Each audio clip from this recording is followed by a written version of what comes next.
Hey, Prime members, you can listen to Crime and Sports early and ad-free on Amazon Music. Download the app today. In the depths of an Atlanta forest, a clash between activists and authorities ends in tragedy. I'm Matthew Scher, and on my new podcast, We Came to the Forest, we expose the hidden truths behind a shootout that left one activist dead and countless lives forever changed. Binge all episodes of We Came to the Forest ad-free on Wondery Plus.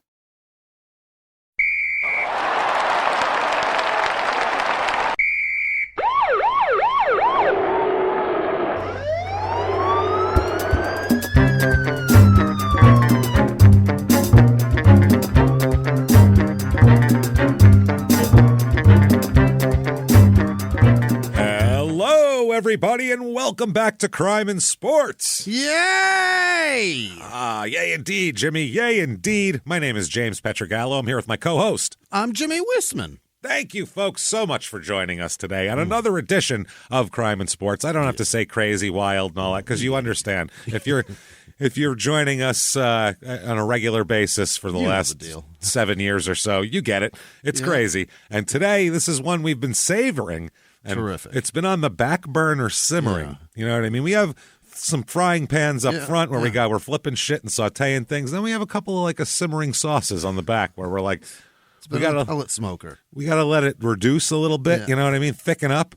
And today we have one of those. It's one that's as requested as anything because he keeps doing dumb shit.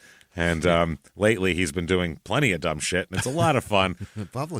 Publicly, it's hilarious. Embarrassing himself publicly, which is always that's always top-notch fodder for our show, clearly. So fantastic. So shutupandgivememurder.com. Head over there today because you certainly want to get tickets for live shows for Small Town Murder. Most of the summer sold out except for August the 12th in Chicago. Right. Chicago comes strong. Let's do this. Make it our biggest show ever because we're excited. We wouldn't want to have that anyplace else but Chicago. So definitely come there. Other tickets for sale. D.C. got a few tickets left. Philly, Atlanta, Charlotte, Dallas. And everything else is sold out. So come see us this year. Be a lot of fun and all that good stuff. Shutupandgivememurder.com. Also, you want Patreon, definitely. You want bonus episodes? We got bonus episodes. We got a couple hundred of them, and you'll get all of those, anybody $5 a month or above, and you get new episodes every other week. This week is no different. Got some fun ones for you this week. For Crime and Sports, we're going to talk about in-ring boxing deaths. Oh. So, people killed in the ring. This is fun stuff. What is just... what's just a thing that happens and what are things that are just neglectful. And I think he's okay to continue, and then he dies. We'll talk all about it. And then for Small Town Murder, a subject I can't wait to get into, a documentary called American Hollow, which it's from 1999, but it's an insane, it makes the wild and wonderful whites of West Virginia look like they're doing, civilized people. Looks like they're doing amazing compared to the people in this documentary. Crazy. And there's a murder story involved in it too, which is you can see it coming in the documentary, and then the guy actually kills a person. You're like, totally, yeah, obviously, duh. It's crazy. Patreon.com/crime and sports is where you get all of that. So join us there. It's a lot of fun. And you get a shout out at the end of the show, of course, where Jimmie will mispronounce your name, wanting to get it correct, but not having any success doing that. So that said, it's time to get into our scumbag of the week. Let's just go ahead and call it what it is here. It's Greg Hardy, everybody. Yeah, Greg Hardy.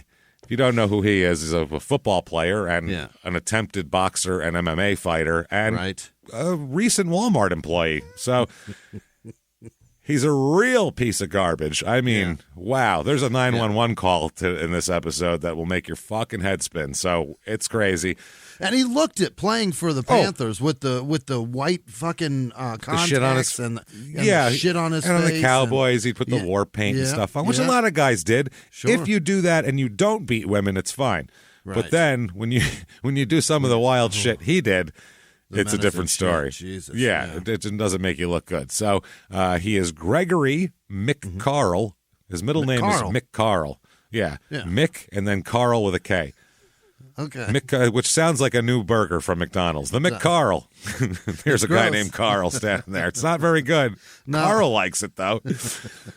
He really loves it. McCarl is the chicken filet sandwich that we found under the fryer from last week. Well, it's got some toppings that normally don't go on there also, so, 99 cents. Carl's a weird guy. What are you going to say? We're still selling it.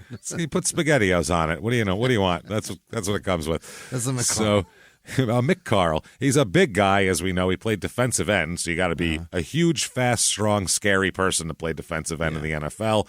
He's 6'5", 280 when he plays in the NFL. Wow. Just a big, giant monster of a guy. This is wild. Born July 28th, 1988. Seems like he'd be older. Holy shit. Seems like he's done so much dumb shit. Seems like he'd be much older. 35 years old? Oh, did I mention his full name is Gregory McCarl Hardy Jr.? Did I mention that? Because that's a fact, everybody. He's a junior. Of course he is. A bad man. Of course he's a junior. Obviously. This is You tell me every there's hallmark. another Gregory McCarl Hardy out there? I assume that's why he's McCarl, because Dad's McCarl, and his dad is Gregory Hardy Sr. There he is, McCarl Hardy Sr., and his mom's name is Lon, something like Lan. I don't know what the hell that is. Yeah, Some sort of internet connection, I think, from back in the day. Landline. So, he not much, really, honestly. He's one of these guys that somehow, besides when there's police involvement, he manages to keep his personal life pretty personal. Doesn't talk about in interviews about his family life growing up or any of that shit. No, like, when I was a kid, none of that shit. None of your business. He's one of these guys. Tell me, McCarl Sr. didn't just dote on him, and he's not bragging about it? We don't know. He might have. Who the hell knows? He keeps his. He has a little brother. We know that. Yeah. And he keeps even with like his family. Like he doesn't really advertise his family very much, like his kids and shit like that. It's difficult to find. But whatever. He grows up in Tennessee. Millington, Tennessee is where he's born. Yeah. And he goes to college, though, at Ole Miss. Is that right? Yeah, goes to Ole Miss down there, and he plays all 4 years. He's not a redshirt freshman or anything, or if he is, he ends up playing 4 years still. So as a freshman, he plays in 12 games and 3 sacks. As a sophomore, he plays in 10 games, has 10 sacks. Wow. Sack a game is impressive. People like that shit. He also had 18 and a half tackles for losses, which is big too. In 2008, as well here, he plays, 9 games and has 8.5 sacks, so he's good for a sack a game. His senior year, he only has 5 sacks in 9 games, but that's all right. He makes himself eligible for the 2010 NFL Draft. Wow. So 2010 NFL Draft. Jimmie, number 1 pick overall. Oh, my God. It was a quarterback. Was Manziel number 1? No, we did him. We He just was did like, this, didn't we? He was like 25th or something. Remember, a bunch of teams passed on him, and they were smart. Matt Stafford. We just like 2 weeks ago or 3 weeks ago. Sam Bradford. Remember that one? Sam Bradford. That rich motherfucker. Rich-ass motherfucker. He has so much money. Never fucking sucks. Well, never mattered or anything. Nope. 83 complete career games for Sam Bradford, where he has 103 touchdowns, 61 picks. He's a decent. My God. He's always a decent second-tier quarterback. Mm-hmm. And he got 50 million guaranteed, 50-something million guaranteed in his rookie contract, which is wild. And Ndamukong Suh is numbers 2 overall at defensive tackle. So a lot of defensive players will go. Gerald McCoy, number 3 to Tampa. See other defensive players. Yeah, there's a lot of guys. Jason Pierre-Paul at defensive end goes number 15. So a lot of defensive ends, a lot of people chosen in the first round. Who is Tim Tebow, number 25, Des Bryant, number 24. It's that draft. But they don't get to Greg Hardy because I guess he only had 5 sacks his senior year. He's not drafted until the 6th round. Wow. Pick number 175. There's only 7 rounds. So pick 175 here, right after a guy who played 0 games in the NFL. As I'm looking at this, the 6th round, most of the guys actually made the league at some point. The only guy, there's 2 guys in the whole 6th round who never played a game in the NFL, and one of them was drafted right before Hardy here. So Carolina, the Panthers, select him with pick 175, and they're excited. They think they got a steal. Yeah. In the 6th round with a guy that's a monster on defense. Yeah, guy who didn't have a great senior year, but he's big and fast and strong and, under the radar a little bit. Sure. So why not? 2010 Carolina Panthers. They are not a good team. No. They are 2-14 that year. Ouch, Jesus! Wow, that is really bad. That sucks. Was Cam Newton? Cam Newton wasn't the quarterback yet, was he? No, not for another couple of years. Who the fuck was it? I don't even know. God, they were going through a bunch of shit guys at that start. Yeah. I think Jake Delhomme was gone for a few years, and they had a bunch of other garbage guys in there. So 2010 Carolina, he plays in 15 games but doesn't start any. So it's hard to know exactly how much he played, but he does have 3 sacks and a safety. So good for you. Wow, not bad. 3 sacks and I don't know how many. It's weird. It's not like the NBA, right? Yeah, where you can tell minutes, but it's a star on a 2-14 team though, with 3 sacks and a safety. That's pretty good. Your 6th rounder, you're like shit. I mean, that's 6th rounder. If he makes the team, you feel like you stole something. So right, he's why not? Starting, he's probably just in some sort of package, and that package seems to be working. And he makes, let's see here, $320,000 base salary, $115,786 right as his bonus. $435,786 he makes this year. Not bad. Not bad. His 6th round pick doesn't make $56 million guaranteed. Right. A little difference between his and Bradford's contract there. Slight. He's already contributed more than Bradford. Slight difference. Yeah, he's contributed a lot more headlines than Bradford. Yeah. Bradford, I can tell you that. The only thing Bradford would do is break his leg, and then people would, hurt himself bad, and they'd go, "Oh, look at that." There he is again. 2011, Ron Rivera comes in as coach. John Fox was coach the year before, and they go 6-10. So Rivera, I think Rivera's still there, isn't he? Or did he get fired 2 years ago or something? He was there a long time, though. Yeah, I think he moved on somewhere else, to be honest with you. He's somewhere. I don't know where he's at now, but he's definitely working. Yeah, he was Carolina's coach for a good 7, 8 years, something like that. And Jack Del Rio. Yeah, Jack Del Rio. So this year, he starts all 16 games, Greg Hardy. Oh. So in his 2nd year, if your 6th round draft pick is your starting defensive end, which is a impact position where people pay a lot of money for that, that's great. You've stolen the whole deal. But he only has 4 sacks. Oh, 4 sacks, which 1 forced fumble. Okay. So not a great, another safety too. Not a amazing year. He makes $405,000 though. He puts in a $400,000 effort. That's what he got. Starts 16 games. 2012, they're 7-9, the Panthers. So slowly improving. Yeah. Slowly improving here.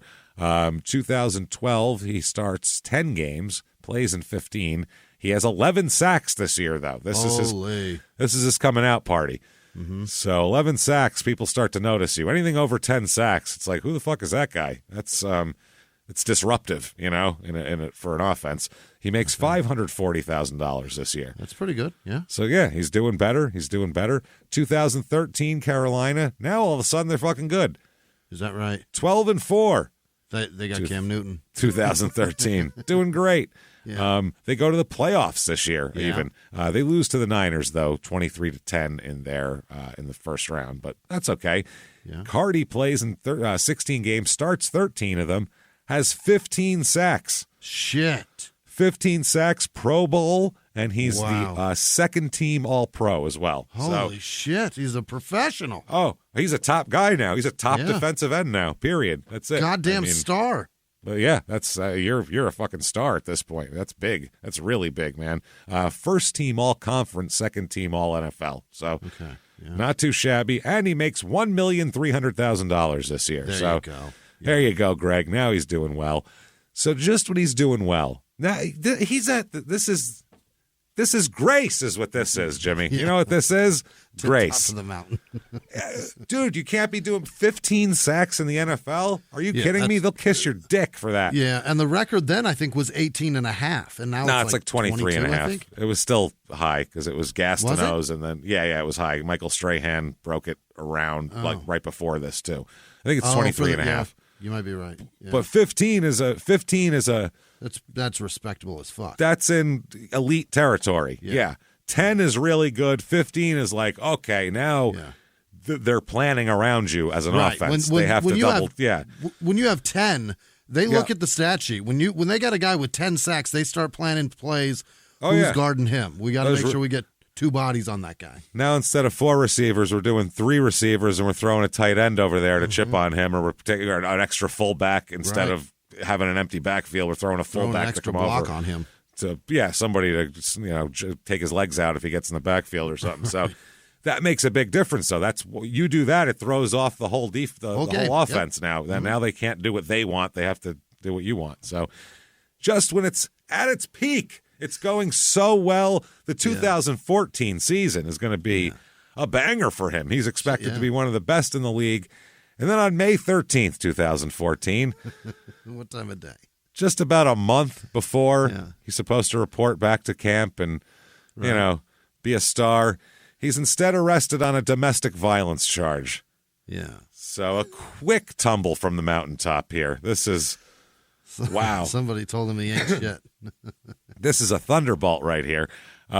He is involved in an altercation with his girlfriend and charged with misdemeanors for communicating threats and assault on a female, according to the Charlotte Observer. This is in Charlotte, okay? Police responded to a call. What time of day? I'm going to give you a guess. 3 a.m. 4 a.m. Even better. That was close. Close. Not bad. You were giving him more credit. Yeah. Less reason to be awake. 4 a.m. Yeah. 4 a.m. Even less reason to be up. The call was, unless you're putting together a podcast, you really shouldn't be awake at that hour. Yeah.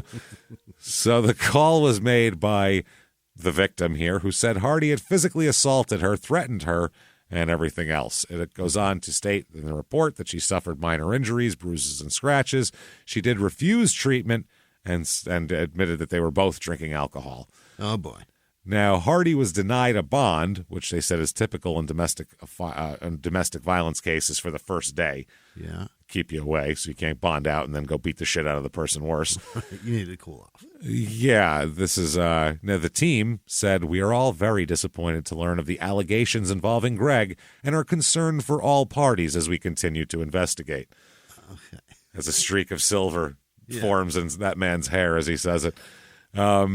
So they were right before this, Carolina had been talking to him about long-term big giant money deal, wrapping him up for a while. His own $50 million here and, wrapping him up for 5-6 years. But now it's right before this too. This is when that was going on. And they were unable to come to an agreement. And Hardy was trying to play I have all the power here. And now he did this. So now he just lost all his power. You have zero power now. And Carolina just slaps the franchise tag on him in 2014 instead, so makes him play for that, which is still playing for a shitload of money because that's average. It's the average salary of the top 5 salaried people at your position is what you get, which is pretty fucking decent. That's good. It's not bad, but it's only a 1-year deal, so if you get hurt, you don't have any sort of anything. So they are now. It's all up in the air of what they want long term and all that sort of thing. Jesus Christ, this is wild. The Carolina said that they always had a desire, and they've preached that they fill their team with, quote, high character players. But it's on what they said, we're not going to make a decision right now. So that's fucking hilarious. So here we go. Here is Greg Hardy's security guy. He's apparently got a security guy. Here is his security guy's call to 911. Well, some shit was going down here. Okay, let's do this. All right. They said, do you need police, fire, or medic? Security guard says, hey, how you doing today? Which is hilarious when people say that to 911. It's just such a phone habit. Line. Let's take a few minutes to hey, how's it going? Establish rapport. It's so ingrained in human beings that even in this situation, it just comes out. It's a habit. Can't help it. Hey, how you doing today? It's very casual. That makes it sound like, oh, nothing. If there's a fire, go, how you doing today? Yeah, no, my house is on fire. So if you want to send people over, that'd be great. Yeah, no, Yeah, my grandmother hasn't breathed in about 30 seconds or so. You might want to send They someone answer over the at some phone point. with, "What's your emergency?" Not even. They said, "Do you need police, fire, or medic?" And he said, his answer was, "Hey, how you doing?" Which is not an answer to your question. Solid. Then he realizes that was dumb, and he Yeah. says, I need police to," and then he says the name of the complex, and they say, "Okay, you security or do you live there?" And they say, "I'm security." So this is the security guard for the place he is. And they said, "Okay, what's going on?" And he says, it's, well, if you get the police here, we can talk. We can talk to them about that when they get here. Oh. In other words, I don't want to tell you over the phone on a thing I know is recorded exactly what's going on, and I'd rather just talk to a cop and try to brush this under the fucking rug with them. I need face to face because Jack Del Rio's going to be pissed. Yeah. So then you hear in the background, this is the woman, quote, the woman he's beating, quote, "Domestic violence," she screams. Do you hear that bullshit? He's beating her ass in there. Oh, no, that's her friend. That's his friend. This is Greg Hardy's friend who's also on the scene. So he's screaming, "Domestic violence. Do you hear that bullshit? He's beating her ass in there." So they say, "Well, fuck, what's your name?" to the security guard. And he says, "Damian Massey." And then you hear in the background, "Christina Lawrence, he's some girl's getting her ass beat upstairs, and I heard it and I seen it." That's Christina Lawrence is the person in the background yelling about it. And the operator says, "Who's Greg Hardy?" Which no one has mentioned Greg Hardy yet so far. But who's Greg Hardy? So the you hear in the background, "Yes, he is beating her ass right the fuck now. So get in here." He is beating her ass right the fuck now. You don't get any clearer than that. Phone call. You don't get any more clearer than that. Some girl's getting her ass beat upstairs, and I heard it and I seen it. He's beating her ass right the fuck now. So get here now. Get here 5 minutes ago. Get here. Yeah, this is not going well for her. 911 operator says, "Okay, what room number or what apartment number are they in?" And the security guard said, "They in a unit, sir. It's I have to let you up anyway." And it gave him the number there. Yeah. And they say, "Yeah, I was in the Lawrence, the background person, the woman from the background." She says, "Yeah, I was in the apartment. He's beating her ass." Oh boy. And 911 says, "Okay, are they married?" Security says, "No, sir." They said, "Does she need medical attention? Because I already got officers on the way." And in the background, I love this Christina Lawrence. She should be the UFC fucking commentator. Yeah. You should just take the phone from this guy.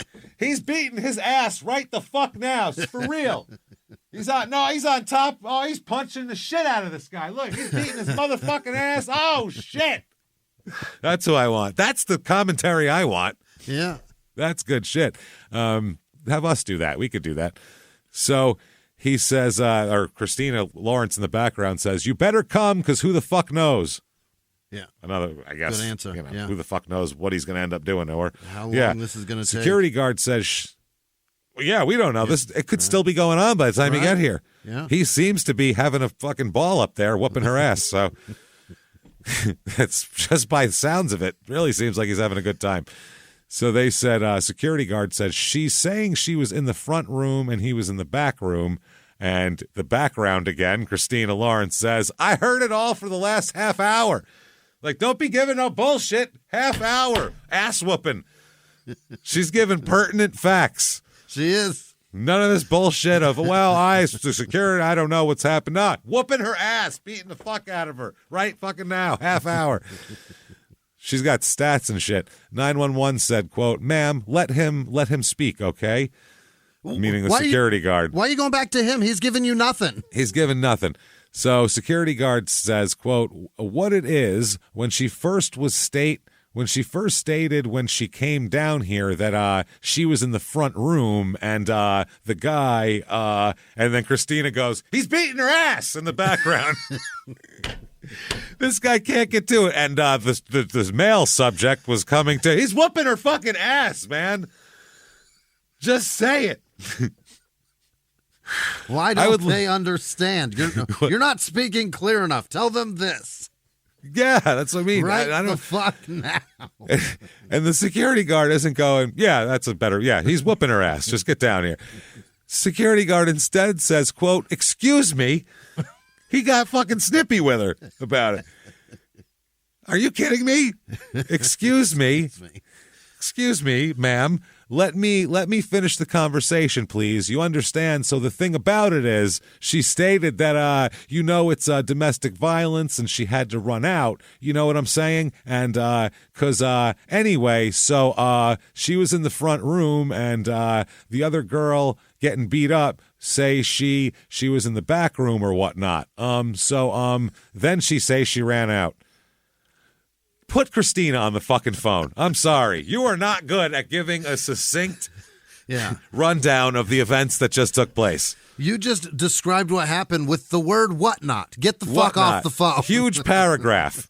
Rather than right before that, quote, he's beating her ass. That's succinct. Bingo. Perfect. That's what we need. That's the info we're looking for. There. So then Christine in the background says, the police, we need the police here now. Security guard says, and so Christina then says, before this girl gets seriously hurt, now. Mm-hmm. Security guard said, they're already on the way. And then 911 operator said, what's her name? What's the female's name? What is her name?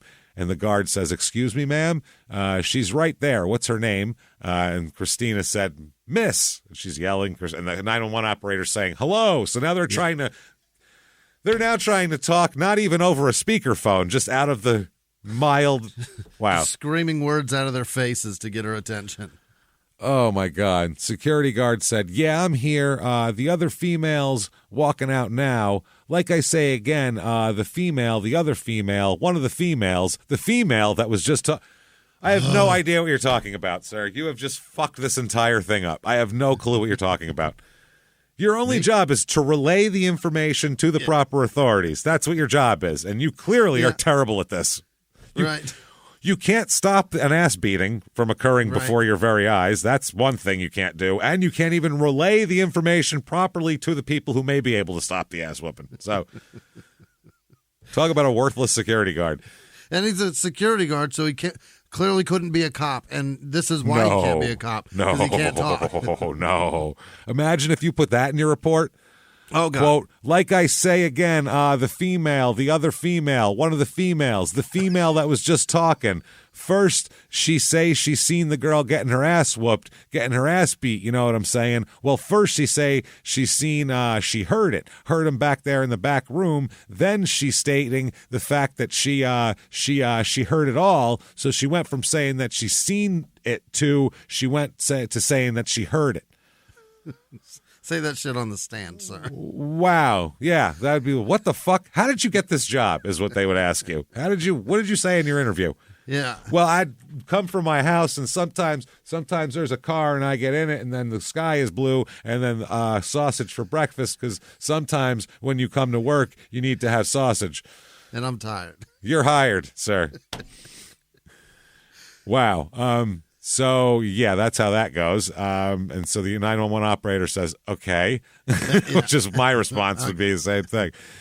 So he said she had run out, you know what I'm saying, and came down here.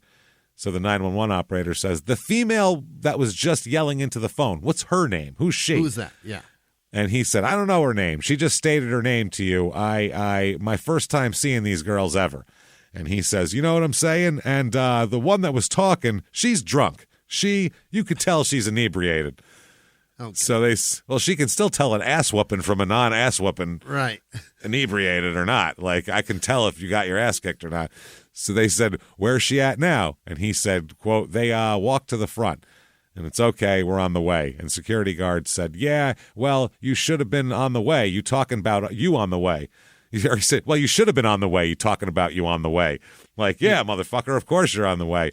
And 911 said, yeah, no, I entered a second call. The first call, they'll be there in a second, but I went and entered another call. And security said, I've been talking, and cutting the 911 operator off, who then says, the first call we got, and he says, it's been about 8 minutes. Now he's getting impatient. Well, yeah, maybe if you could relay what the fuck happened In the first 7 minutes, shit would have been faster. But you're bad at your job, sir. You started the phone call with, how's your day going? Yeah, hey, how's it going over there? I'm cool. Jesus Christ. You didn't have any urgency in your voice. Why would they hurry? Fuck. So he says, 911 says, okay, I understand that. First call we got, he called. The male called. Now you've called. So I guess Greg Hardy called? I don't know. So they said, yeah, she asked me to come, or security guard says, yeah, she asked me to ask you to come. She asked me to, by law, I got to. So he's saying she asked for the cops, so by law I have to call them because I'm the security guard here. So they said, all right, it's on the way. Have you ever gotten a message out of the blue? Maybe you ignore them. Or maybe you end up in conversation. Maybe they tell you about an amazing offer. I can really show you how to make some money. And maybe that gets you into a lot of trouble. But this isn't a story about people like you, the people receiving these messages. This is a story about the people behind the messages, on the other end of the line. Thousands of them, working in a microcity built for scammers. From Wondery, the makers of Dr. Death and Kill List, comes Scam Factory, a new series about survival at the expense of others. Follow Scam Factory on the Wondery app or wherever you get your podcasts. You can listen to Scam Factory early and ad-free right now by joining Wondery Plus in the Wondery app or on Apple Podcasts. In the 1980s, a rosé swept the country. Hey, Mike, I really like this White Zinfandel. Well, good. Now put it down. We're going to try another one. White Zin became America's top-selling wine. But most don't know that this sweet drink has a sour history. What began in 1986 with counterfeit bottles. A big fraud, a multi-million-dollar fraud. Sent investigators chasing one of the most powerful families in the business, the Licciardis. But the closer the feds got to them, the more dangerous things became. It's a story of deceit. At the time, I was paranoid. Threats. You touch my kids, I will kill you. And murder. With a .22 caliber bullet to the head. What started with a scheme to mislabel wine spilled into a blood-soaked battle for succession. Welcome to Bloodvines. You can binge listen to Bloodvines exclusively and ad-free on Wondery Plus. Join Wondery Plus in the Wondery app, Apple Podcasts, or Spotify. So that's how that goes, okay? Now Greg Hardy's 911 call. Yeah. He calls himself now. Is that right? Oh, yeah. Do you need fire, police, or medic?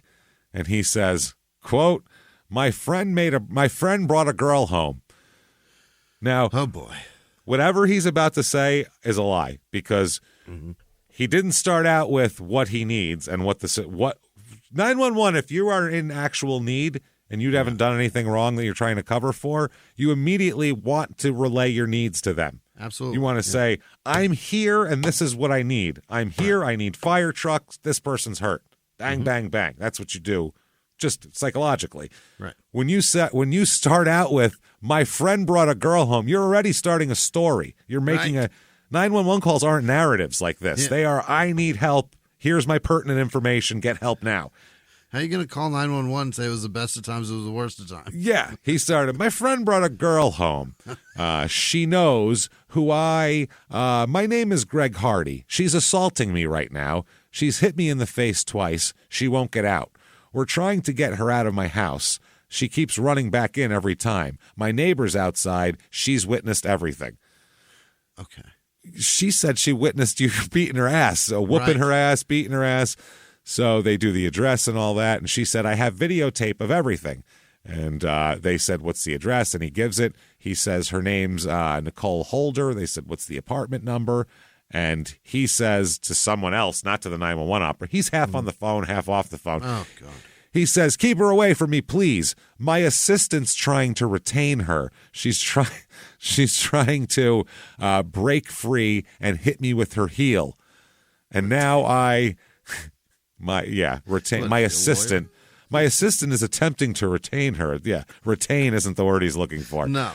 Restrain, possibly. Yeah, maybe contain. Contain, those are good. He mixed those together. Then he says to someone else in the background, what's your number? I'm calling and then he said, my phone's dead. And then like a bunch of inaudible background shit. He said, I'm literally running around the table right now. She's trying to hit me with a shoe, which is hilarious. Yeah. They said, he said, quote, "Oh, shit, she broke some glass, man. Ah, fuck." And then they said, "What's your phone number?" And he said, "Fuck." He's mad about glass. "Sir, I need your phone number." He says, "What? What's the number?" To someone in the background. "What's the number, bro?" And then he gives it, and he says, "Okay, you say," the 911 says, "Okay, you say her name is Nicole Holder." He says, "Yeah, Nicole Holder. I have a welt on my face. She just hit me twice. She's trying to hit me with another shoe." Well, this is the last one anyway. That's positive. That's She's only has limited ammo there, so that's good. He said, "I'm behind the bar. I'm not touching her. My manager's retaining her." I thought it was his assistant. Now it's his manager. Wow. She's still trying to get at me. And 911 says, "She's outside the apartment now?" And he said, "No, she won't let me close the door, and I can't touch her to get her out. She's literally kicking and scratching, but my manager's retaining her, so she's hitting. I have one of her heels right now. She just tried to hit me once. She's hit me in the face twice, and I'm trying to stay away from her. Can you please send someone to help me so my manager..." And they said, "Okay, what do you need? Do you need..." And then he's yelling to, "Just keep her back, bro. Hey, just keep her. Hey, bro." Like these background noises. They said, "Do you need a medic? What do you call... Do you need a medic?" And he says... What's going on? You just hear, "Don't let her go. Don't let her go." Oh, God. Someone in the background. "Do you need a medic?" He said, "I don't need a medic. She just hit me in the face. I'm fine. Not bleeding or anything. It's a little swollen, but I'm fine." Then he says, quote, "You shouldn't hit me. You shouldn't hit me." That's my background noise. That's off mic here. So then there's yelling, and then he says, "Hello?" And 911 says, "Yes, sir." Like, still trying to go and find out.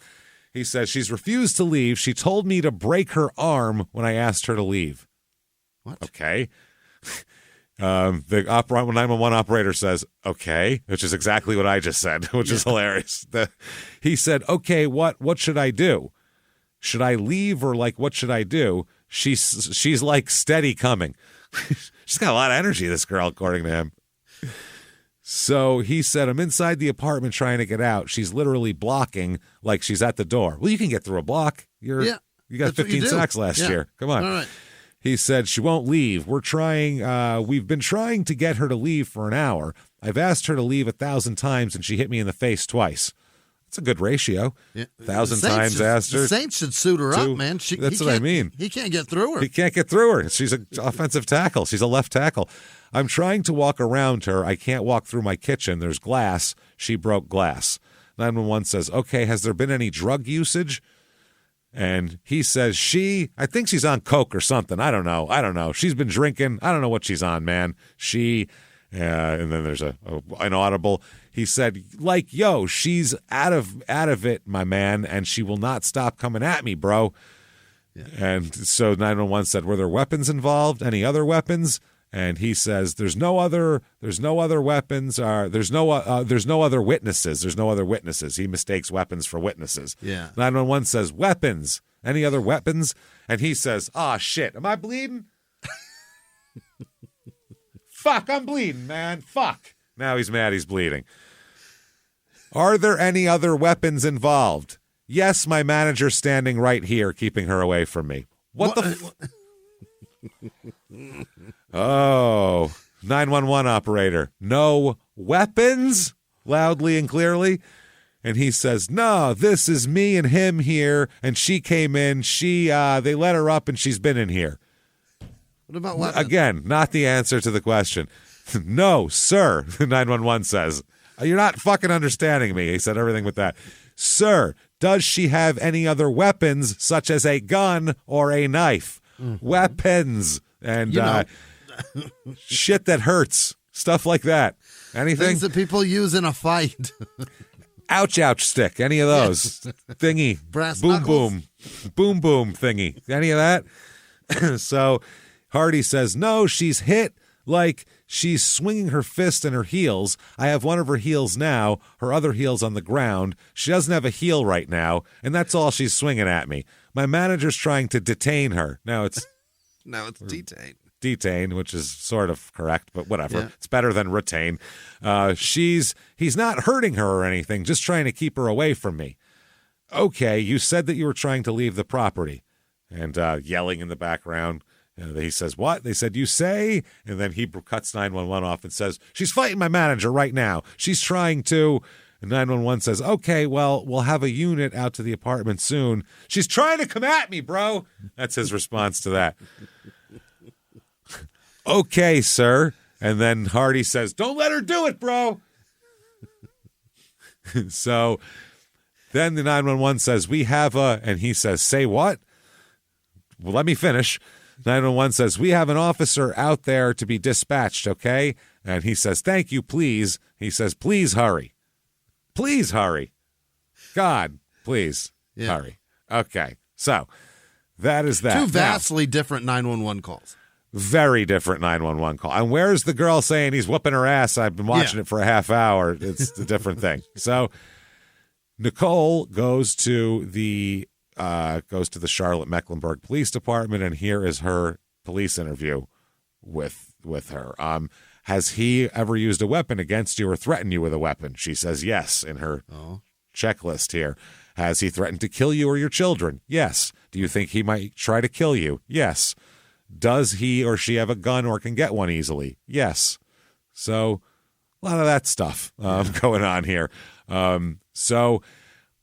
They said that would not cooperate during the interview at first. The victim wouldn't cooperate. That was What's her name? Charlotte? No, that's where they are. They're in Charlotte. Okay. Yeah. Nicole is her name. Nicole, got it. Nicole Charlotte. Lucky they weren't in San Bernardino. What's her name? Bernardino? Bernadette. So later on, she'll end up giving a statement, and here it goes. This is Detective Faye Strother taking the statement, and she says, quote, if you would say your name for the recorder, Nicole Holder, okay, tell me how long you've known Mr. Hardy. I met Greg when I first moved here. He was dating my roommate, so that was 2012. So this is 2 years ago. He's known her for 2 years. He goes, I don't know, some broad got brought home from the bar. I don't know. What is this? Soon as he said, my friend brought someone home. Nope. Start again. You're lying. That didn't happen. None of that's there. You just told the story of why you're innocent before you told what's actually happening. So they said, I met Greg when I first moved here, 2012. And when did you, what's his full name? Greg McCarl Hardy. Okay, when did you start dating? September 2013. He was dating her roommate. Yeah. Moving on. She said, or the detective said, at any point in this relationship, did you live together? She says, yes, ma'am. Not only is she not some broad that got brought home from the bar that night, all coked up, swinging a fucking high heel around, they lived together. Yeah. Wow. Okay, when did that occur? She said, we started dating with each other just about the time we started dating, then officially moved in when he got his apartment. I think it was November, and I lived with him until March. And this is May. They said, okay, so he got his apartment around when? November 2013. Yes, okay. But I stayed with him at his other house previously, too. So this isn't new. We've moved residences together.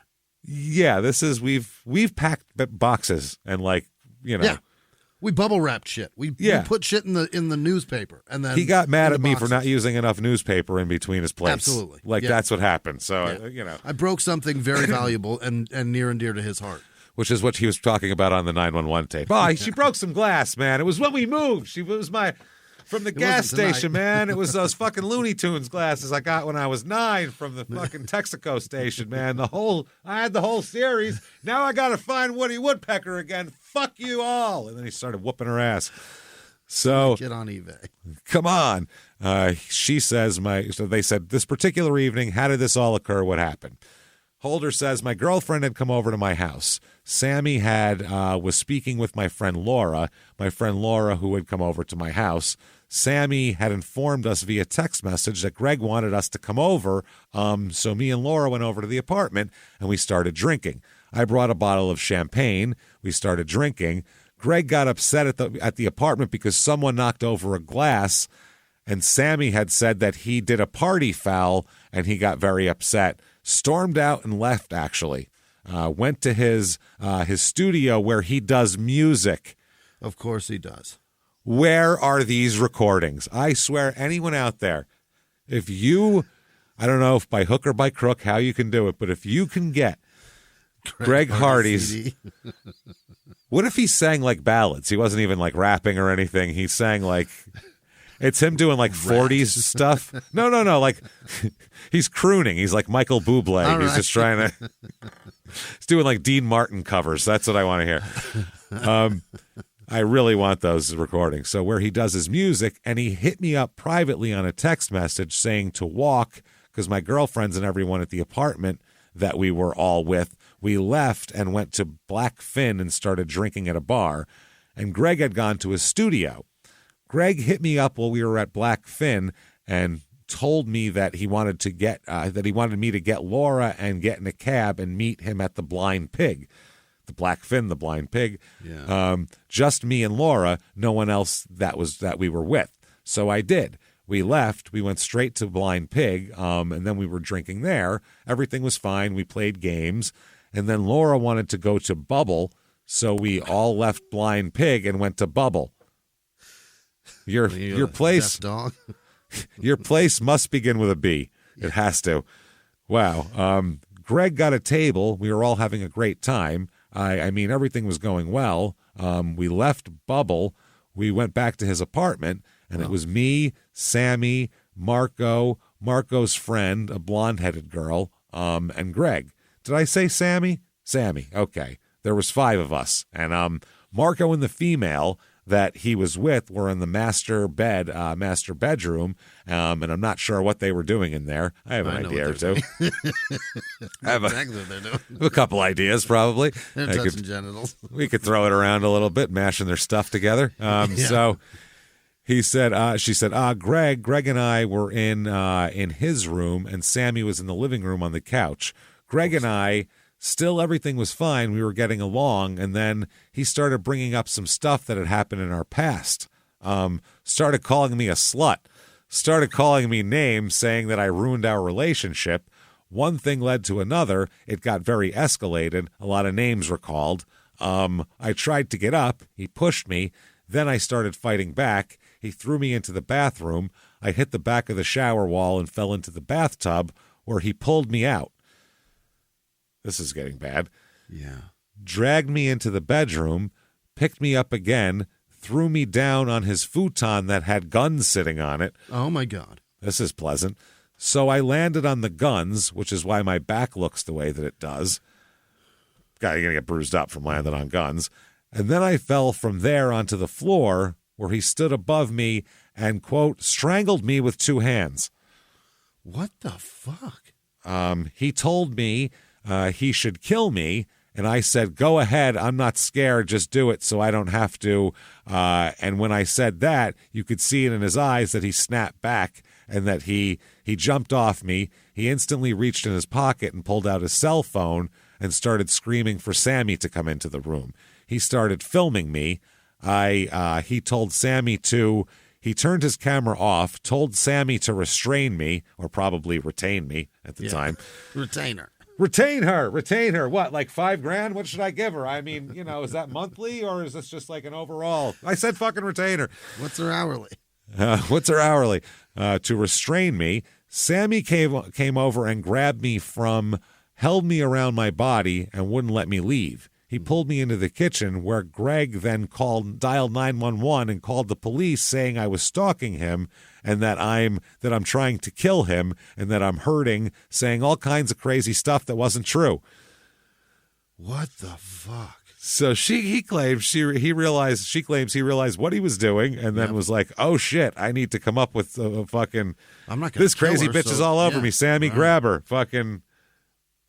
That's fucking wild. That tells me that he called her over. He called her over for the confrontation to discuss why they're not together anymore. Or he called her over to have a nice night and then had 10 drinks in him and started being like, "Man, fuck this. You fucking. I remember when you fucked CJ? Yeah, I remember, bitch. That's right. Yeah, I remember. He told me all about your fucking skanky ass." Like, I think that's what happened. Probably. You think so? Yeah.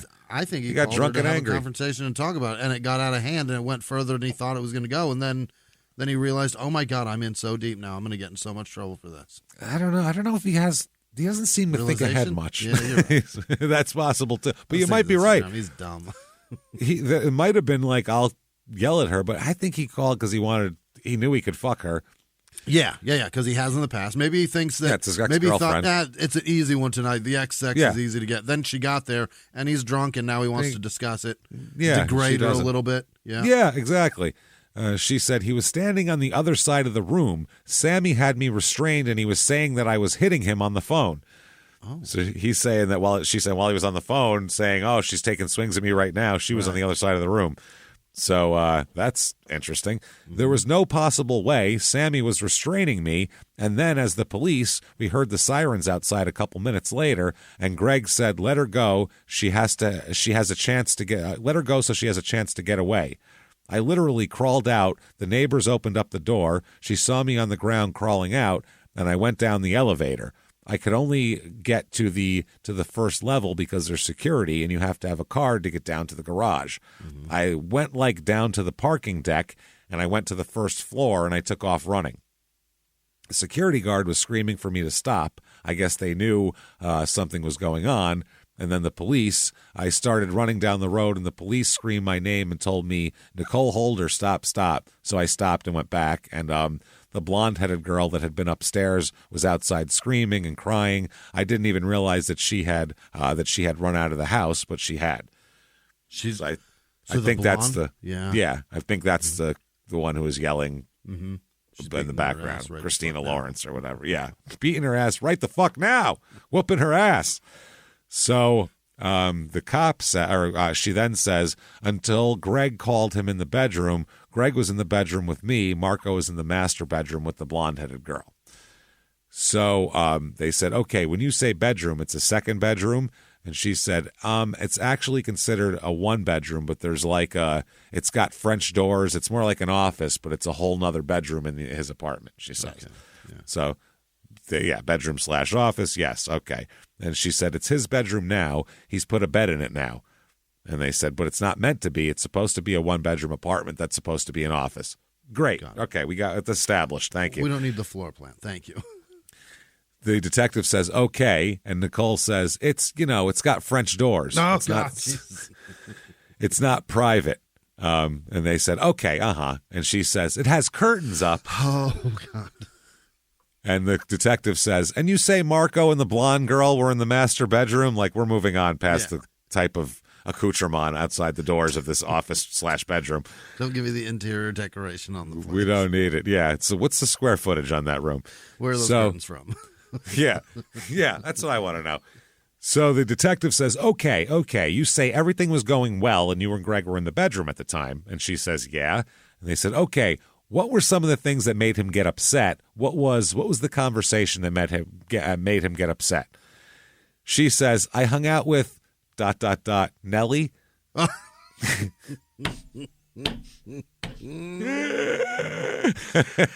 it. So we don't have it. No idea Nelly was going to be involved in this.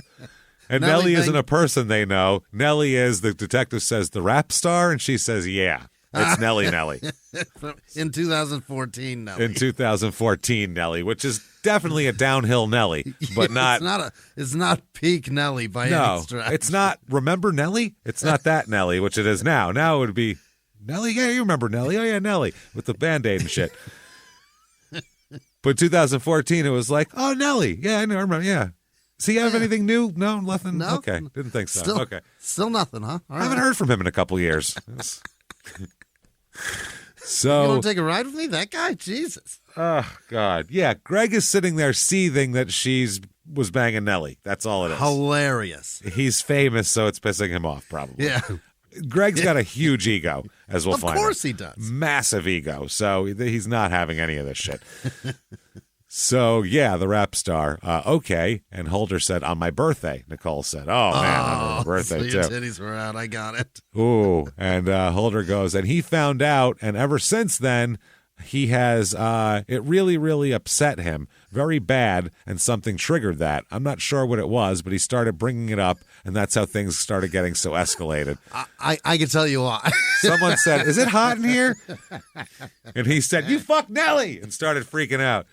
Just someone was like, "Turn on the AC. I think it's getting a little hot in here." And they were like, "Oh, hell no. Not in this house. It's never hot in here." Ever.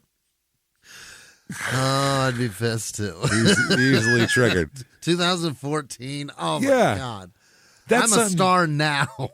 Yeah, I'm a star now. I had 15 sacks last year. Well, how many sacks Nelly have?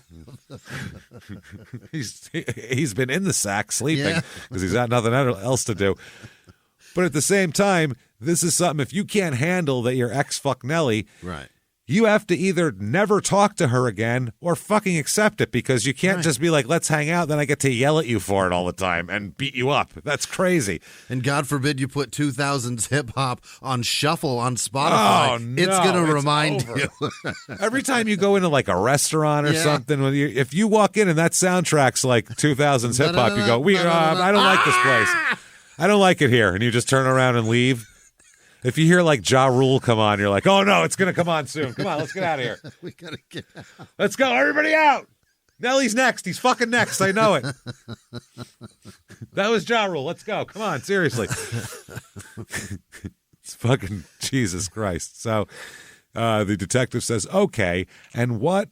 Oh, no, this is, and that's very bad. Something triggered that. He started bringing it up, and that's how things started to get escalated. Okay, and what were some of the things he was saying to give us an idea of how did it go from fine to not good?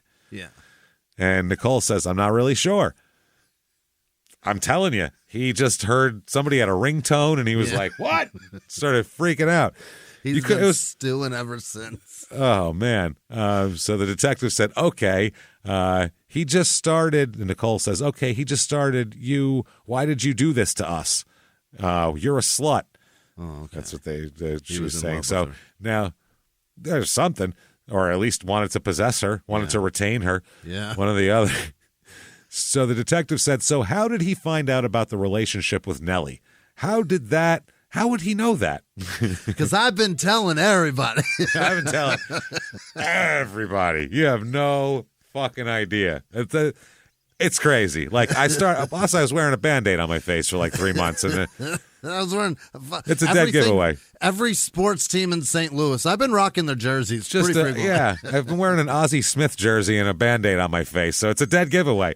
Anyone out there you see Band-Aid on their face, Willie McGee jersey, they're fucking Nelly. You know it. So just step back and accept that you've lost that woman.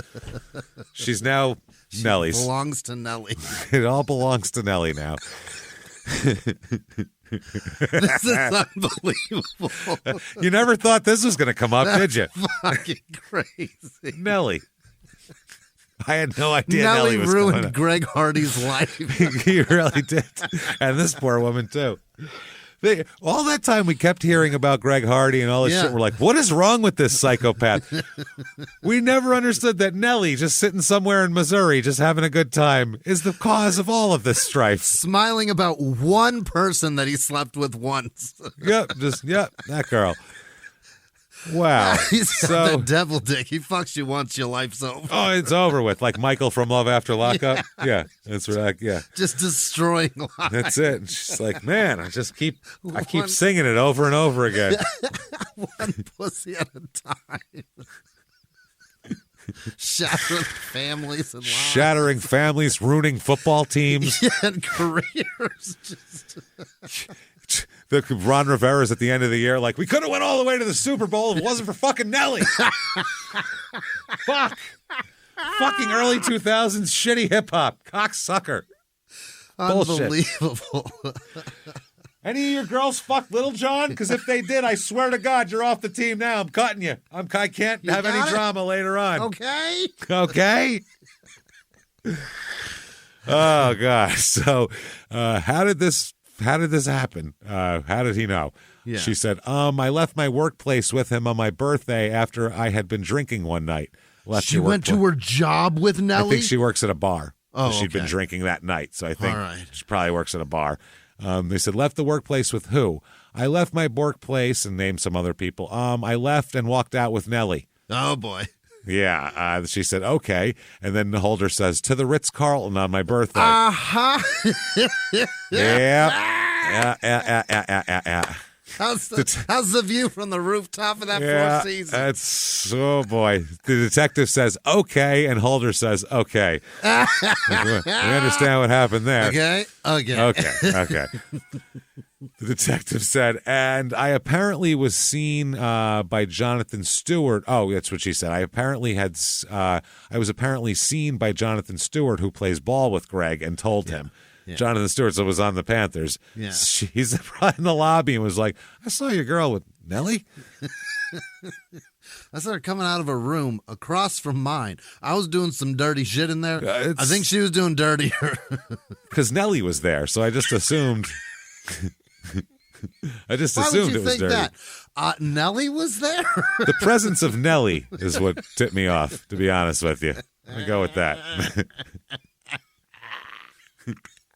Can you imagine? What the fuck?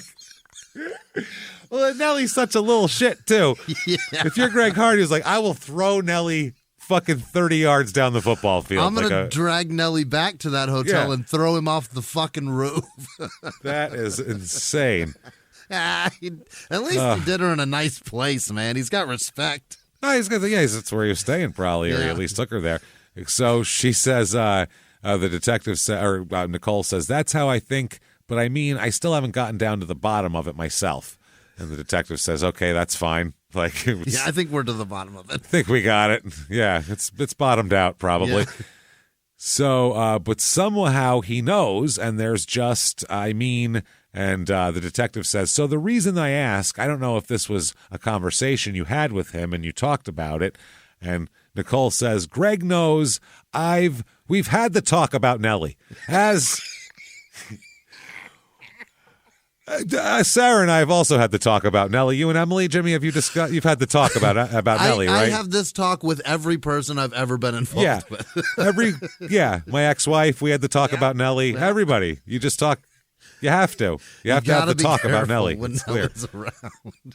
In the 1980s, a rosé swept the country. Hey, Mike, I really like this white Zinfandel. Well, good. Now put it down. We're going to try another one. White Zin became America's top-selling wine. But most don't know that this sweet drink has a sour history. What began in 1986 with counterfeit bottles. A big fraud, a multi-million-dollar fraud. Sent investigators chasing one of the most powerful families in the business, the Licciardis. But the closer the feds got to them, the more dangerous things became. It's a story of deceit. At the time, I was paranoid. Threats. You touch my kids, I will kill you. And murder. With a .22 caliber bullet to the head. What started with a scheme to mislabel wine spilled into a blood-soaked battle for succession. Welcome to Bloodvines. You can binge listen to Bloodvines exclusively and ad-free on Wondery Plus. Join Wondery Plus in the Wondery app, Apple Podcasts, or Spotify. A few miles from the glass spires of Midtown Atlanta lies the South River Forest. In 2021 and 2022, the woods became a home to activists from all over the country who gathered to stop the nearby construction of a massive new police training facility, nicknamed Cop City. At approximately 9 o'clock this morning, as law enforcement was moving through various sectors of the property, an individual, without warning, shot a Georgia State Patrol trooper. This is We Came to the Forest, a story about resistance. The abolitionist mission isn't done until every prison is empty and shut down. Love and fellowship. It was probably the happiest I've ever been in my life. And the lengths we'll go to protect the things we hold closest to our hearts. Follow We Came to the Forest on the Wondery app or wherever you get your podcasts. You can binge all episodes of We Came to the Forest early and ad-free right now by joining Wondery Plus. There's several talks you have to have. There's, your parents give you the talk, the birds and bees. Then there's the Nelly talk, which you get later on in your mid-20s. It's different. We've had the Nelly talk. We've had the talk about Nelly. He asked me, I told him, I answered all of his questions about it. Oh, he asked all of them. Yep. Oh, man. And she said, we were not dating when that happened. He had broken up with me. Oh. So, yeah. That's what I mean. He's possessive. That's what it is. Well, I don't want you, but I also don't want Nelly to have you either. Well, listen, Nicole is obviously fucking hot. If she's banging, clearly. She's a smoke show. And she is, yeah, obviously. If you break up with her, Greg, she's going to fuck better than you. She's going to go fuck Nelly. That's what happens. If you didn't want her to fuck Nelly, you shouldn't have broken up with her. There you go. That's how that works, life stupid. Lesson. You break up with a hot chick and dare her to do better. She's going to do better, and it's going to hurt. do just fine on her own, too. Don't ask who she's fucked since. No shit, especially if it's Nelly.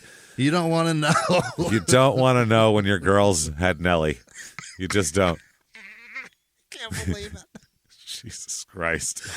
So the detective says, okay, all right. So the first thing he did, you said, is that he pushed you. Where did he push you at? Like, what part of the body? She said, I forgot.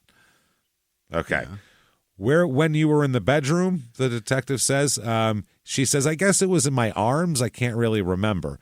So the detective says, okay, where was he in relationship to? Was he face to face with you? Tell me. She says, I really can't. I'm sorry.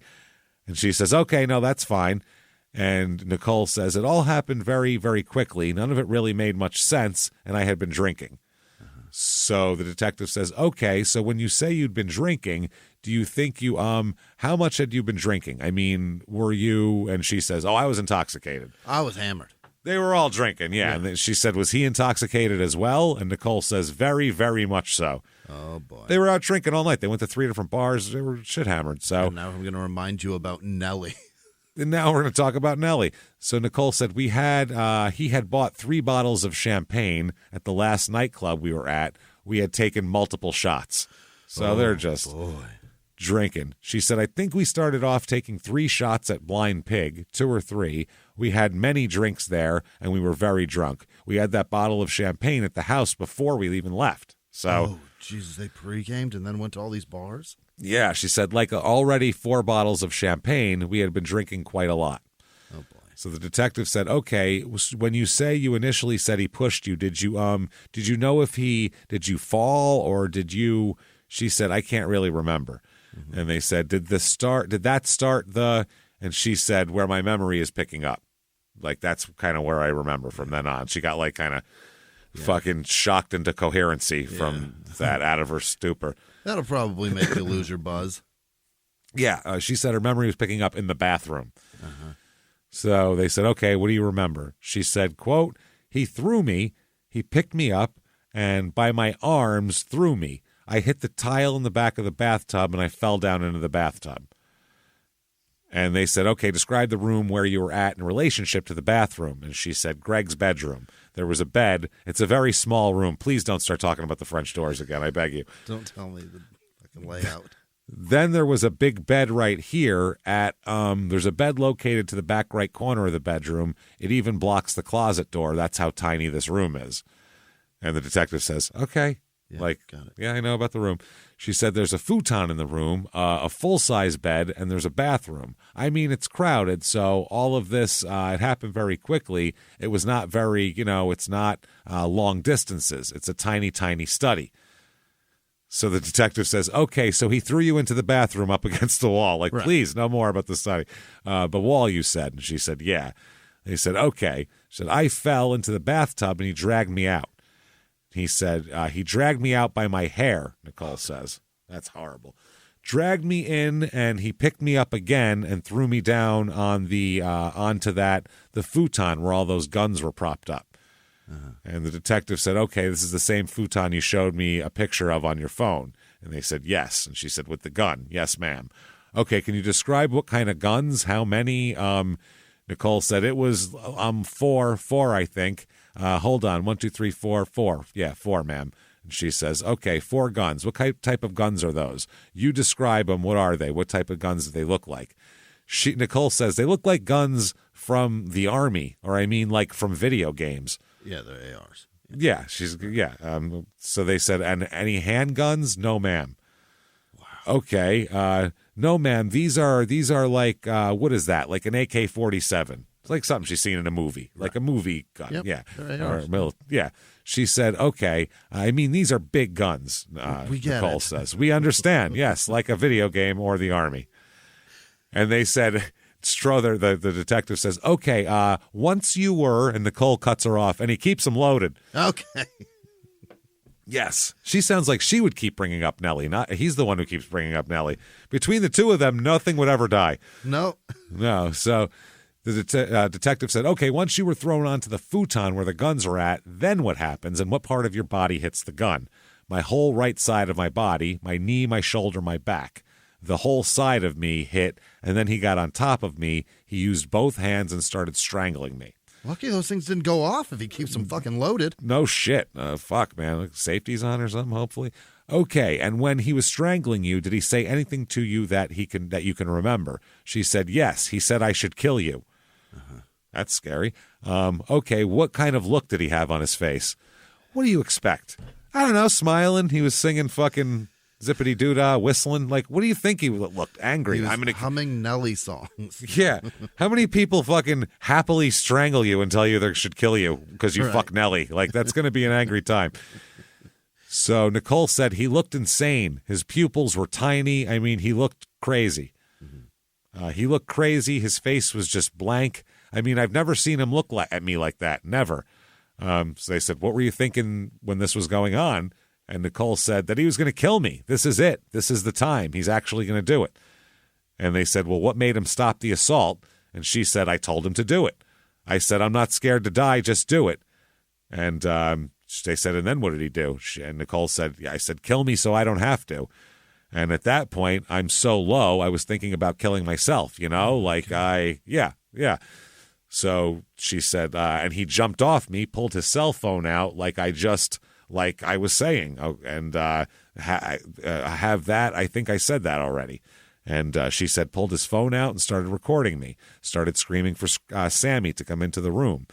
And they said, did Sammy follow his instructions? And Nicole said 100%. And tell me again, what he was telling Sammy to do.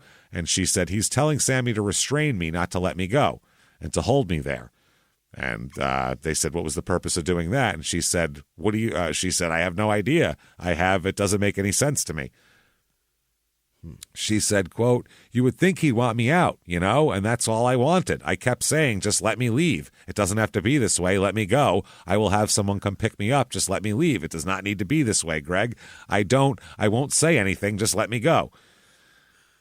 So they said, what point did he call the police? And she said, when Sammy pulled me out of the bedroom, he had me in the kitchen at this point. And he had me against the wall between the kitchen and the living room, and there's a bar caddy corner. Greg is over there holding my shoe that I had hit him with my shoe because I had hit him. Okay, well, yeah. Scratched him, done everything in my power to get away from him.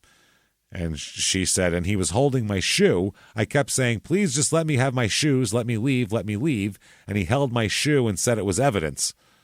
And he said he was on the phone with the police. He was like, ow, don't hit me. I mean, he was yelling crazy stuff. He was going nuts, and I wasn't even near him. I was in the room being restrained by Sammy.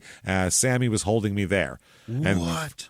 He was just acting like he was being hit. Ow, she hit me again. Wow. I'm running around the table because that's the thing. Sammy's restraining her, but at the same time, he's like, she's also hitting me. So is your friend the worst restrainer in the world? Yeah. She's slippery. Yeah, fuck, man. But he's clearly seen Fight Club. That's what he's doing right now. Yeah, he's just pulling that bullshit. Pretending to kick his own ass. Yeah, he's going to throw himself into the cabinet and everything. Yeah. She said, and then finally, when we heard the police sirens, Greg said, let her go, give her a chance to get away. And Sammy let me go, and I crawled out of the door. So she said, okay, when this was going on, there was a female, you said, with blonde hair. Did you see her? And Nicole said she had taken off. No. And they said, when Sammy drug you into the kitchen, was she there? And Nicole says he works for him sometimes, does tasks that I guess an assistant would do. He was in town because Greg had flown him from Baltimore to Miami to drive his Range Rover back from Miami to Charlotte for him. Mm-hmm. Marco, then she goes on to say, Marco was in a bind, needed some money, so Greg needed his car back. He just paid him to drive the car back for him. He helps him out sometimes. And he says Marco lives in Baltimore. And they said, Sammy, where's he? I think he's in Charlotte. Okay, who is Sammy to Greg? That childhood friend and manager. Oh, boy. Person he wants to take care of is what that is, yeah. So he said, okay, describe the injuries on your body. I'm covered in bruises, scratches. My whole body hurts. My neck, I've got handprints on my neck from where he strangled me. I've had handprints on my wrist and my arms from where Sammy restrained me. And they said, show me where Sammy grabbed you. Left wrist, okay. She said, you can see handprints. And she said, anywhere else on your elbow, grabbing me by the elbow. I guess Sammy restrained her from behind is how that worked. So she said, and you're fighting to get away from Sammy? And she says, yes, I hit him, is what Nicole says. And they said, Nicole says, I'm covered in bruises. My feet are bruised. My whole body is bruised. He just didn't. And they said, who is he, Sammy or Greg? And she says, Greg. Yeah. I'm talking about him. She said, Greg did all. And then the cop says, okay, let's get off of Sammy for now. Tell us what Greg did. My elbow, where it's sprained, my shoulders and my back. Is that from where you hit the guns? Yes. This is where he dragged me on the floor, where my back hurts here. He said, my chin, I'm not sure how I got this. I'm not sure where I got this. I mean, but I guess when I hit the guns. She said, maybe I hit my chin. I'm not sure. So the cop says, okay, during this incident, now that you mentioned Sammy also assaulted you, what do you think Sammy, the injuries, the way Sammy grabbed you, what type of injuries do you think you received from Sammy? And she said, my wrists have handprints on them from where he restrained me. Sammy never choked me. He never hit me. He didn't do anything except restrain me. The cop says, and that's the dark bruising left on your wrist? Right. And she said, yes, because he held me like this, was standing behind me, up behind me. She said, I did everything in my power because he's not big like Greg. I was able to fight him back, and I did hit him a couple times. I was able to, I was able to get away from Sammy. I could not get away from Greg. So they said, how tall are you and how much do you weigh, for the record? She's 5'9.5", 130 pounds, and I'd say I have an athletic build. Mm-hmm. I'd say I'm the kind of girl that like NFL players and rappers want to fuck. People like that. You can catch me in the yoga studio being hot as fuck. That general statuesque fucking hot chick. You know what we're talking about. And she said, okay, and describe Greg. He's 6'4", 265 right now. I think he just lost a bunch of weight. So she said, big guy, muscles, strong. Mm-hmm. Defensive end, Carolina Panthers. I mean, he's trained to tackle people. He's all man. He's a huge, crazy motherfucker. Yeah. And she said, he just snapped. I'm not sure. He just lost it. And they said, and when you think how he lost it, when he was talking about, and Holder says, it was an off day all night. Like it was an off day. It was off between them. I think that set him off for the moment, but earlier in the night, he had already yelled at Sammy. He had already stormed off and left for an hour to cool off. That's when Sammy knocked the champagne glass over. Right. He was being weird at Bubble. He was he was in a weird mood all night. And I think after all the drinking, and then we got back there and he started reflecting back on our relationship because we had just started to try to work things out. We've always been off and on, but this time we were really trying to work on us. And so they said, give me a time frame of your relationship. 2012. We met in 2012, started dating we were very good friends. One of my best friends. Yeah, you were one of your best friends. Right. He's just like, I just met this super hot chick that I just want to be friends with. That's what most 25-year-old NFL players, they have a whole lot of just hot chick friends they hang out with. If you're a hot chick and an NFL player is your friend, he's not your friend. Nope. He's just waiting to fuck you. That's all it is. He's either going out with one of your friends. As long as he can fuck you. Yeah, he's either going out with one of your friends or you're going out with one of his friends. And when all that's cleaned up, he's planning on plowing you. Shit, yeah. Just to let you know. And that pretty much goes for anybody with a penis, but especially an NFL player. So I had seen him every week since that year, 2012. There hasn't been a week that I don't, I see him all the time. He's very close to me. So they talk about when they started dating. And they said, okay, when did the first incident occur? How long after you started dating? You say you started in September. She said it was never like this. It was never this bad. It would just be, us getting in an argument. I would try to block the door. That's what I'm happened that I'm sure that's when this was. I tried to block the door and stop him from leaving one time, and he picked me up and threw me down on the bed. So it wasn't like I got hurt. There was no bruising. She said, I mean, it started getting pretty bad after Christmas, probably January, I'd say. December, January of the first year. They said, okay, so you moved in when you started dating in September. When did you move in altogether? We started, right from the time we started dating in September, I spent every single night with him. Until we broke up, and then I moved out. He kicked me out of his home on the 1st of March. So she says, March, I can give, when did he kick you out again? March, I can give you exact dates through my Instagram. I'm sure the pictures can give a better timeline. So they said, so around March 2014, how many incidents of violence were there in the relationship prior to this incident? Not many, she says. Uh-huh.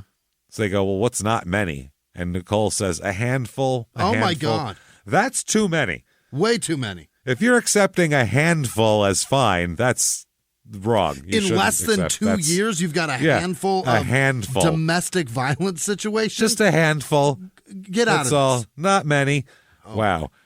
And the detective says, just give me a number. Ballpark it. She says, well, I mean, I guess that's too many, is what she said. Yeah. And she said, no, just give me a number if you could. And she said 2 or 3. Okay. That's too many. Yeah.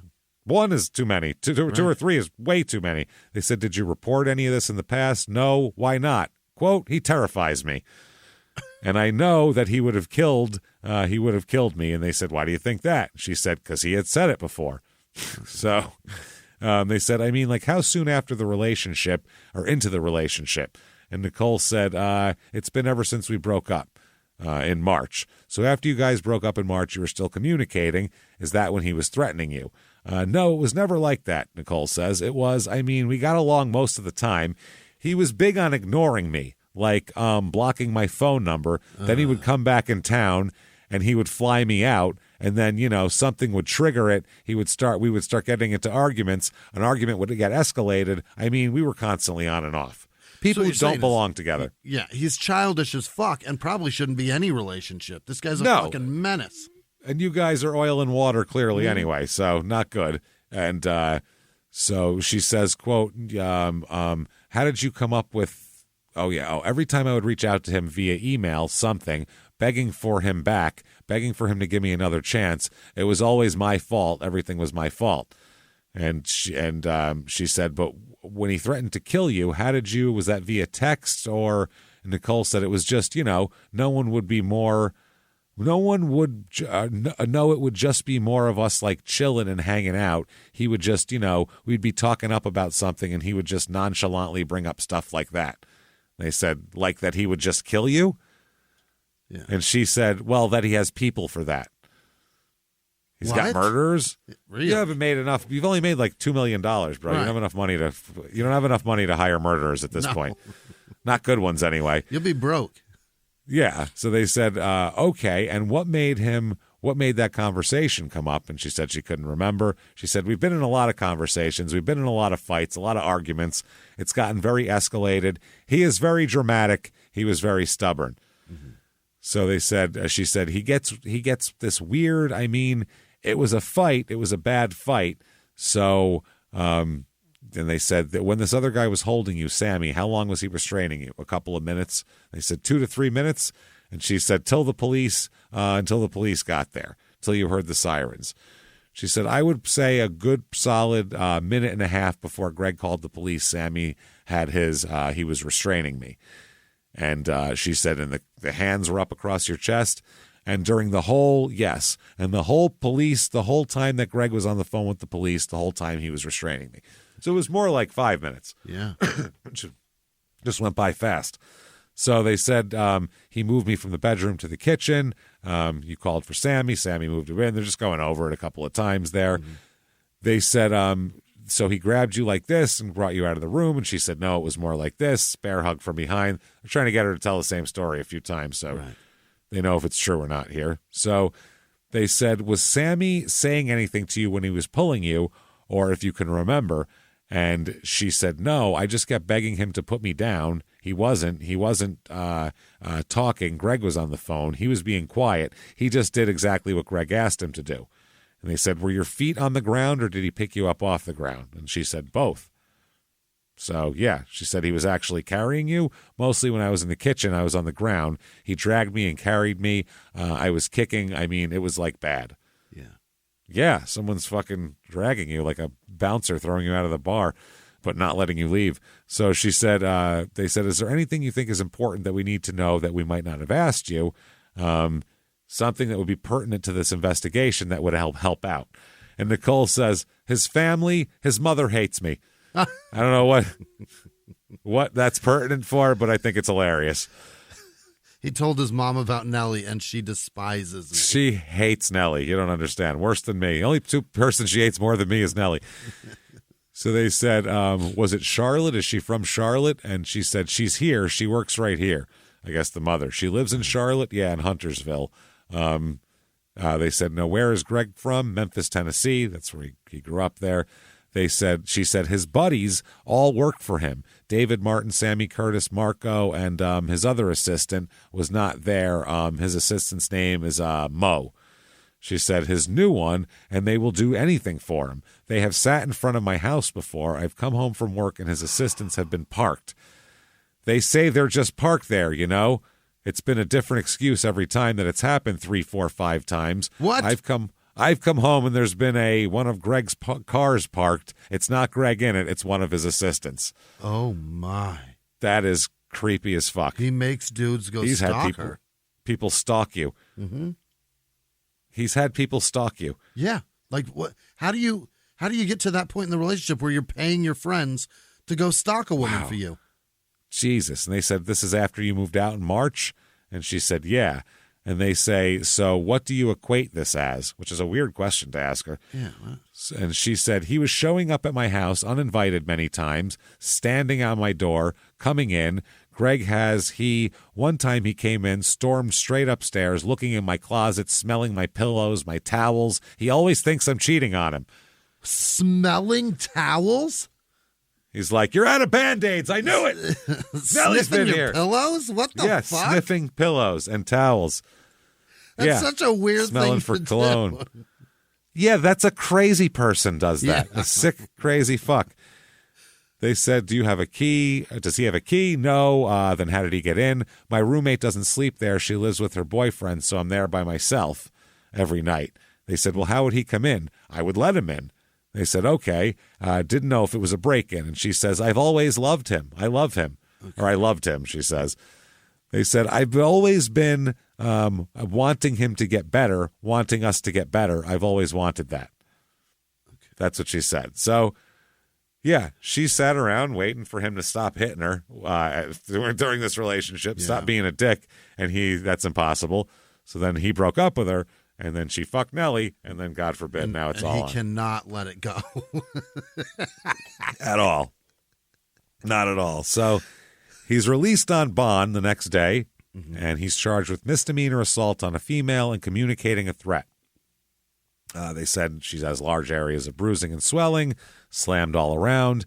She filed for a restraining order against him. The arrest warrant said that he made a threat in a manner and under circumstances which would cause a reasonable person to believe the threat was likely to be carried out. Oh, boy. Well, if someone says, I'm going to kill you as they're strangling you, it holds more weight than if they're like in Texas. You know what I mean? It just holds more weight. So this occurred after, obviously, an after party. Everyone was fucked up. This is all in the paper. They're talking about strangling. They're saying he had assault weapons and or shotguns. This all looks very bad in the paper. At one point, Hardy allegedly bragged that the assault weapons were loaded and threatened to shoot Holder if she went to the media or reported his assaults to anyone. She alleged Hardy has 25 to 30 firearms, AK-47s, automatic-looking weapons, shotguns, rifles, and pistols. Yep. In the paper, it says that. Wow. He's jailed overnight. She's not allowed to have any contact with Holder here, and he's to begin attending Alcoholics Anonymous meetings 3 times a week. Oh, that's a lot. And yeah, he said, yes, ma'am, and that's it. So Hardy's attorney said that Nicole initiated the confrontation, attacking Hardy and his friend Sammy Curtis, and then refused to leave the home, and Hardy called 911 and all of that. So just he said, she said here. They said that this is his lawyer. She weighs less than 120 pounds. Mr. Hardy's an all-pro defensive end. Big, strong. It was a fight. He threw her around the room. That's the prosecutor. Oh, boy. Usually in a fight, there are two participants. You know what I mean? That's not yes, two that's a participants. fight. No, that's a beating. If one of the participants weighs 180 pounds or 140 pounds more than the other, right, that's just a beating at that point. So, Hardy was supposed to, they're talking about then his career. So September 17th, 2014, the NFL places Greg Hardy on the exempt list. Oh. Means he's not allowed to play right now. They're figuring out what to do with him. Oh, this was post Ray Rice, so that makes sense. They had like a right around the same time here. Yeah. So they go 7-8-1 this year, Carolina. Not very good. They actually make the playoffs with a 7-8-1 record. Oh wow! How bad was the NFC? Real bad. They beat the Cardinals in the first round of the playoffs. I do remember that. Yeah. Which is hilarious. Then they lost to Seattle that year. And, so that year he plays in one game. Oh, wow. One game, starts one game, has one sack. So that's his whole career. But he does make, because he's a franchise, he got franchised right before that, $13,116,000. Holy shit. The average salary of the top 5 salaried guys at your position. Defensive end is a huge pay position. Oh, my. Yeah, think about that. So he made from $2 million combined over 3-4 years. Yes. To 13 for one season. For one game. For one game. One sack. $13 million they paid for that sack. The most valuable sack in the NFL. I hope that really I hope that won a game for them. Holy. I hope that was wow. February 9th, 2015, the charges are dropped. Is that right? Against him, yes. He went to the court to face charges of assaulting and communicating threats and all that kind of stuff. And he was facing a judge for the second time on the charges after he was found guilty in a bench trial in July. Oh, shit. So he was found guilty. He appealed and requested the case be heard before a jury in the Superior Court. So in North Carolina, defendants convicted in district court have a right to a jury trial in Superior Court. And under state law, now that it's dropped here, his earlier conviction is wiped away. Unbelievable. Yeah, that is fucking wild. So the state asked for the charges to be dismissed after Nicole didn't make herself available for the trial. Also, she wouldn't testify. Okay. She wasn't cooperating. District attorney said they went through great lengths to track her down. When she didn't show up for court, they said it appears she intentionally made herself unavailable to the state. Wow. Said the prosecutors last spoke with the victim in October and November 2014. A written statement from the DA's office stated during those conversations, the victim expressed that she did not want to participate in another trial because she already went through a trial. They did it once already. She want to relive this.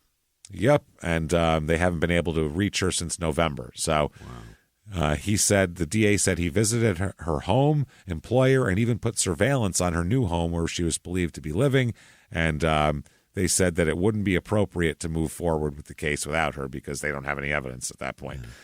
So nothing you can do. They said the DA said, we're committed to stopping domestic violence, but we also want victims to come forward and cooperate. Sure. Yeah. The state also said it had reliable information that Holder reached a settlement before this trial began. Is that right? It's a payoff. Yeah, that's what they say. That's what the state says. Who knows if it's true or not, but it seems reasonable. I mean, he could probably use money today, so it would make sense. Yeah, it's fucking crazy. So they said that could she face legal charges for not showing up? And they said she would have had to comply with the subpoena if she was served, but where they were never able to serve her. Oh, yeah, can't serve her then. Yeah, made herself scarce. So, yeah, Hardy walked out of the courtroom. Lots of media was there. And they said when asked what he would say to critics that say he paid her off, he just wouldn't answer. He wouldn't answer any questions here. Yeah. And one of the guys here, one fan they asked that was hanging around, they said, well, should the team get rid of Hardy? And this guy said, a guy who beats up his wife or his girlfriend and cuts the person a check is not kosher. Just because a guy has money doesn't make him an innocent man. Good point. Yeah, but another guy said, I think he should be able to play, though, because the mistakes people make, everybody makes them. Yeah, you're always beating your girlfriend up. How's the safety of the women in your life, sir? That's a guy who's beat a girlfriend up. Yeah. I mean, right? Yeah. Even though they came up with the laws and the rules that say you get suspended for a couple days once you do domestic violence, I think he served his time. What the fuck, man? Another guy said, even though we don't know if he's still innocent or guilty, the charges were dismissed. And people think since some of the legal problems are gone, maybe this opens the door to him coming back. People are interested not in the details of the story because that's kind of played out at this point. They're interested in how it affects football, wins and losses. Wow, man. The guy accused, well, I mean, rightfully so, of her sleeping with a man who happened to be Nelly and beat the shit out of her over a sustained, significant amount of time. And allegedly, pretty much. Yeah. Oh, allegedly. That's so you can't be concerned about wins and losses with that. That's a crazy night. Wow, that is. Holy shit. And then people are comparing, they're going Ray Caruth on him, too, because he played for the Panthers. Nobody wants to know the story. It's played out like Nelly. Yeah, exactly. Oh, like Nelly, I'll play it out. March 19, 2015, the NFL places him on the exempt list again. Yeah. 2015, March 19, 2015, the Dallas Cowboys sign him. Okay. Who could possibly want him? Well, the Cowboys must have nudged the Raiders out of the way as they fucking climbed over each other to get to him. They were like, nope, we got here first. And then they went, why is it always only us that wants to sign these fuck-ups? What the fuck? Or Belichick. Yeah, the Patriots are figuring it out, too, now. They figured it out, too. But the Cowboys love people that beat the shit out of their loved ones. Yeah. Good Lord. The Cowboys are that is the domestic violence all-star team. Absolutely. There. Not the players, but if you're a Cowboys fan, you like to see a woman with a black eye, I feel like. If I see you with a Cowboys hat, I go, they like a black-eyed woman right there. Now I'm just picking on Cowboy fans. Big black bruise on her thigh. You're definitely putting up with a lot of shit if you're a Cowboy fan, for though. Sure. Yeah. So the NFL on April 22nd, 2015, suspends him for 10 games. Okay. 10 games, and the Cowboys didn't know they were taking a chance. They didn't know what the league would do. Right. Turns out suspended by 10 games. They said that Hardy was informed that an extensive 2-month NFL investigation following the dismissal of his case determined that there was sufficient credible evidence that he engaged in conduct that violated NFL policies in multiple respects and with aggravating circumstances. They said, we don't care what the court said. We know what happened. Absolutely. Fuck you. Yeah. So they said, quote, first he used physical force against her, which caused her to land in a bathtub. Second, he used physical force against her, which caused her to land on a futon that was covered with at least 4 semi-automatic rifles. Third, he used physical force against her by placing his hands around her neck and applying enough pressure to leave visible marks.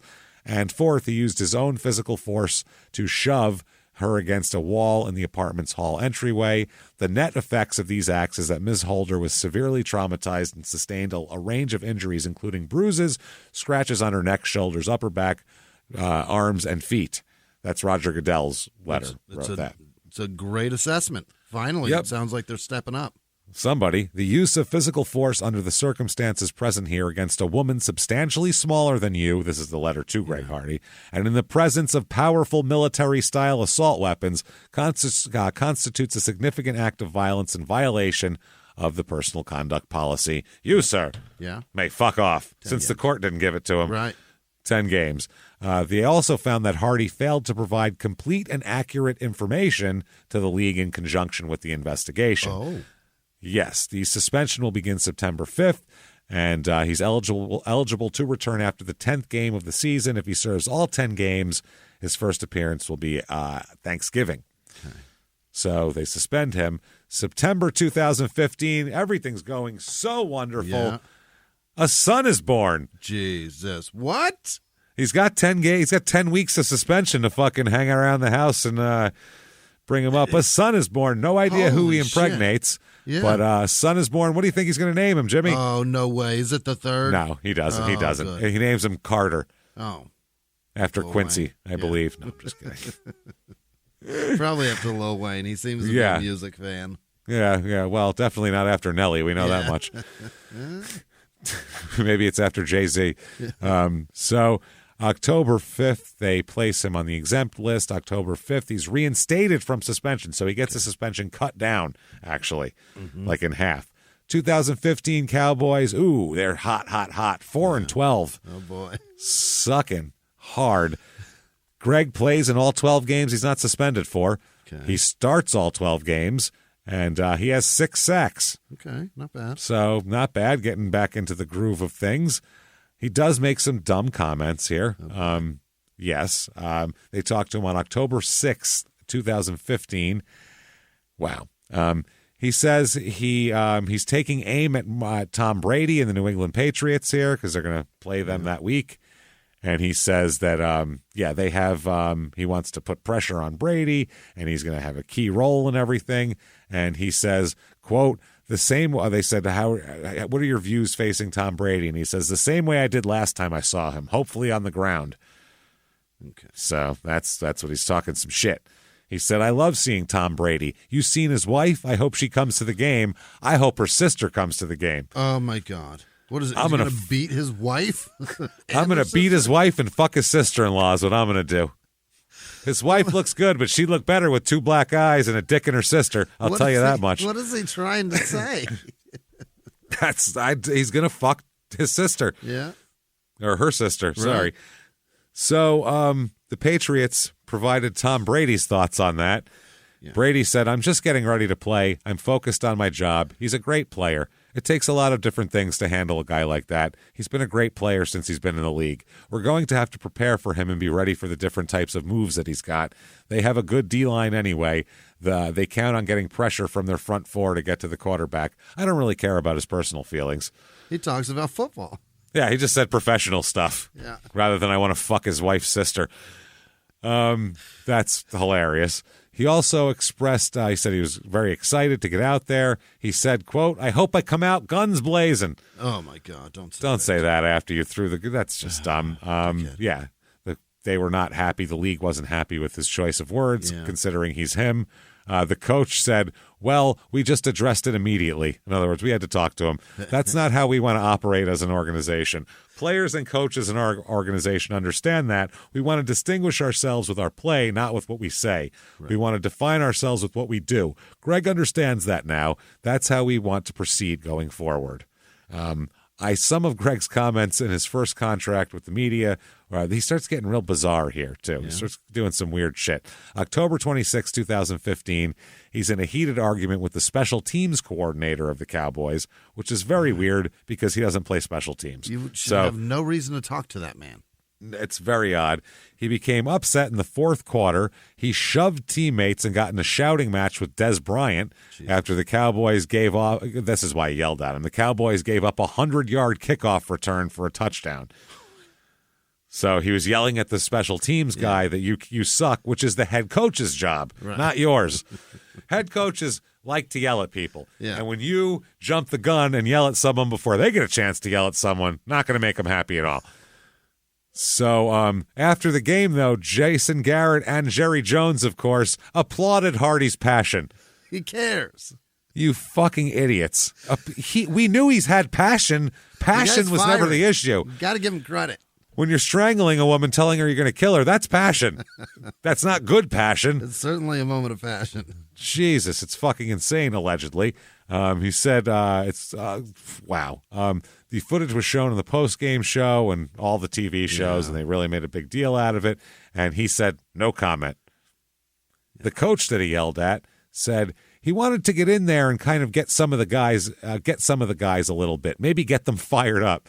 It was just not the right time. It's really not an issue. I just had to communicate what we're going to do on the next return, so I really wanted him to move on so we could get going. Yeah, he has nothing to do with special teams. I told him to fuck off. That's what the argument was. Who the fuck are you? And when it says head coach under your name, you can say a fucking word to me. Till then, suck my cock, is what he said. Jason Garrett said, I was standing right there. To be a good football player and a good football team, you have to have passion and put it all out there.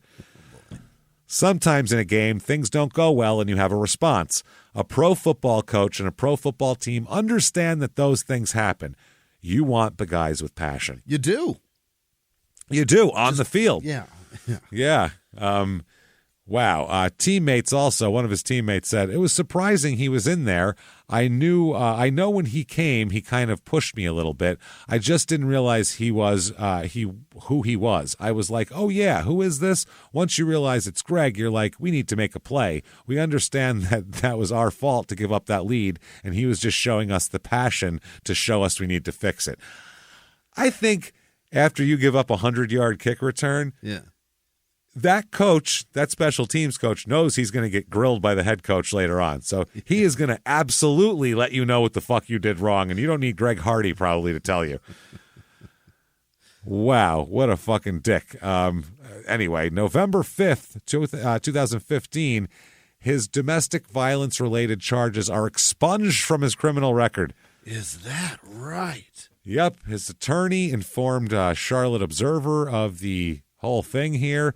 He was sentenced to a suspended 60-day jail term and 18 months of probation, but then it all got his appeal. It was, whatever. So it's all expunged now. He is good now. He's expunged now. We've never had that before. Yeah. He has no charges now at all. No. Yeah.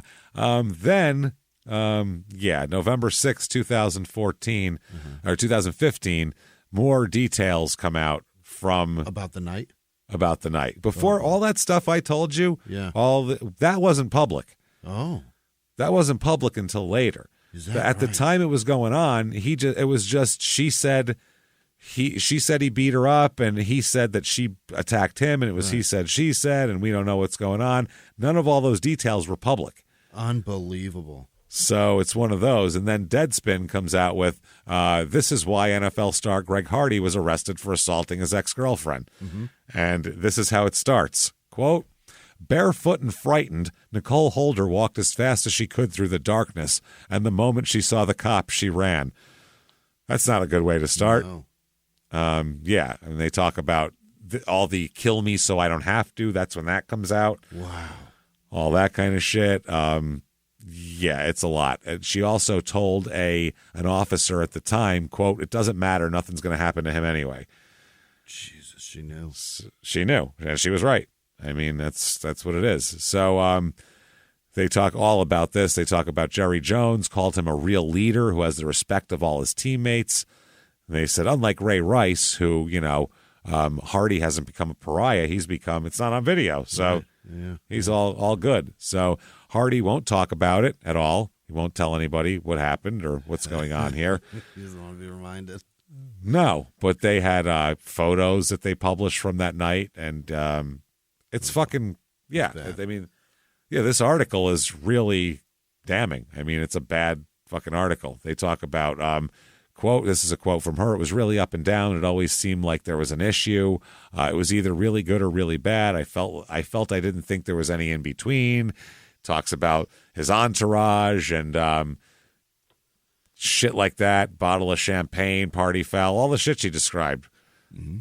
Is there anything more about here? Oh, yeah. From there, she went with the rapper to the Ritz-Carlton. That's right. They had plans. Oh, they had plans to travel on her birthday, but he canceled out. So she fucked Nelly instead. Oh, on her burner. Birthday. Yeah. Now it makes sense. But you don't see that girl again. You stop talking to her. You cut her off. That is fucking wild. So, that's what's going on. They talk about all of that. Said that the people were cold to her as part of the group entered there. Anyway, so a friend said they overheard her saying, what are you going to do, break my arm? She was screaming and crying. And then they said it sounded like a body being pushed around and slammed. The body slamming went from the hallway to the kitchen to the living room. As all this is going on, this is the girl that was there. Yeah. I'm still in bed. The body throwing had been going on for a few minutes, then subsided shortly. Then the arguing began, and I heard Greg say, I'm calling the police. Marco noticed me awake and listening and told me to go back to sleep. I began putting on my clothes, and Marco said, where are you going? And I told him, I'm getting the fuck out of here. I heard everything. Marco said, you didn't hear shit, and she wanted it all. That's what this woman said. He's claimed. This guy said. I then ran out of the apartment. I went downstairs to notify the security, and he acted as if nothing were happening. At some point, the security calls the police. That's the transcript, and that's her in the background going, I've been listening to it. Fucking I saw it. All that kind of shit.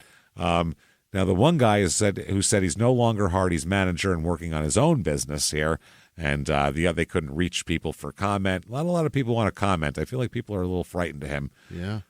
A little bit. One officer wrote, Lawrence advised that she was upset because she heard Holder being beat, and now Holder does not care about what happened. Lawrence advised that she would tell officers everything because the assault occurred and needed to be documented. Holder didn't want any part of it. She's like, nothing's going to happen anyway. No matter how much Holder told them nothing happened, the officers wouldn't leave. As they stood on the corner of these streets here next to the building, the sergeant tried again. He asked her if she could tell them what happened. She said nothing happened, then said, I fell down the stairs. Why did she do all that? Didn't want to be involved. She's scared of him. Yeah. He asked if officers could take pictures of her injuries. She shook her head quietly and said no. When they walked toward her friend, the Lawrence lady from the 911 call, who was across the street, Holder told him, that girl is crazy. Don't listen to her. She didn't see shit. Yeah. So the police took some photos of her injuries, but she wouldn't talk. She came in close, but stopped when she saw the officer turn on an in-car recording device. She wouldn't fucking talk anymore. So they noticed that her bruises were becoming more visible as they stood there with her, and she was also starting to talk a little bit more to the cops, and they started a report. The two officers, these officers told the other officers to get a warrant for Hardy and all that kind of shit. So that's how that's going on. She also told the cops that that he said that if she ever did anything to damage his career, he would kill her. Mm-hmm. You know, the typical stuff you would expect them to say. They got a call from her lawyer at 9:04 saying she was afraid to go home and was instead staying at a Sheraton after visiting a local hospital.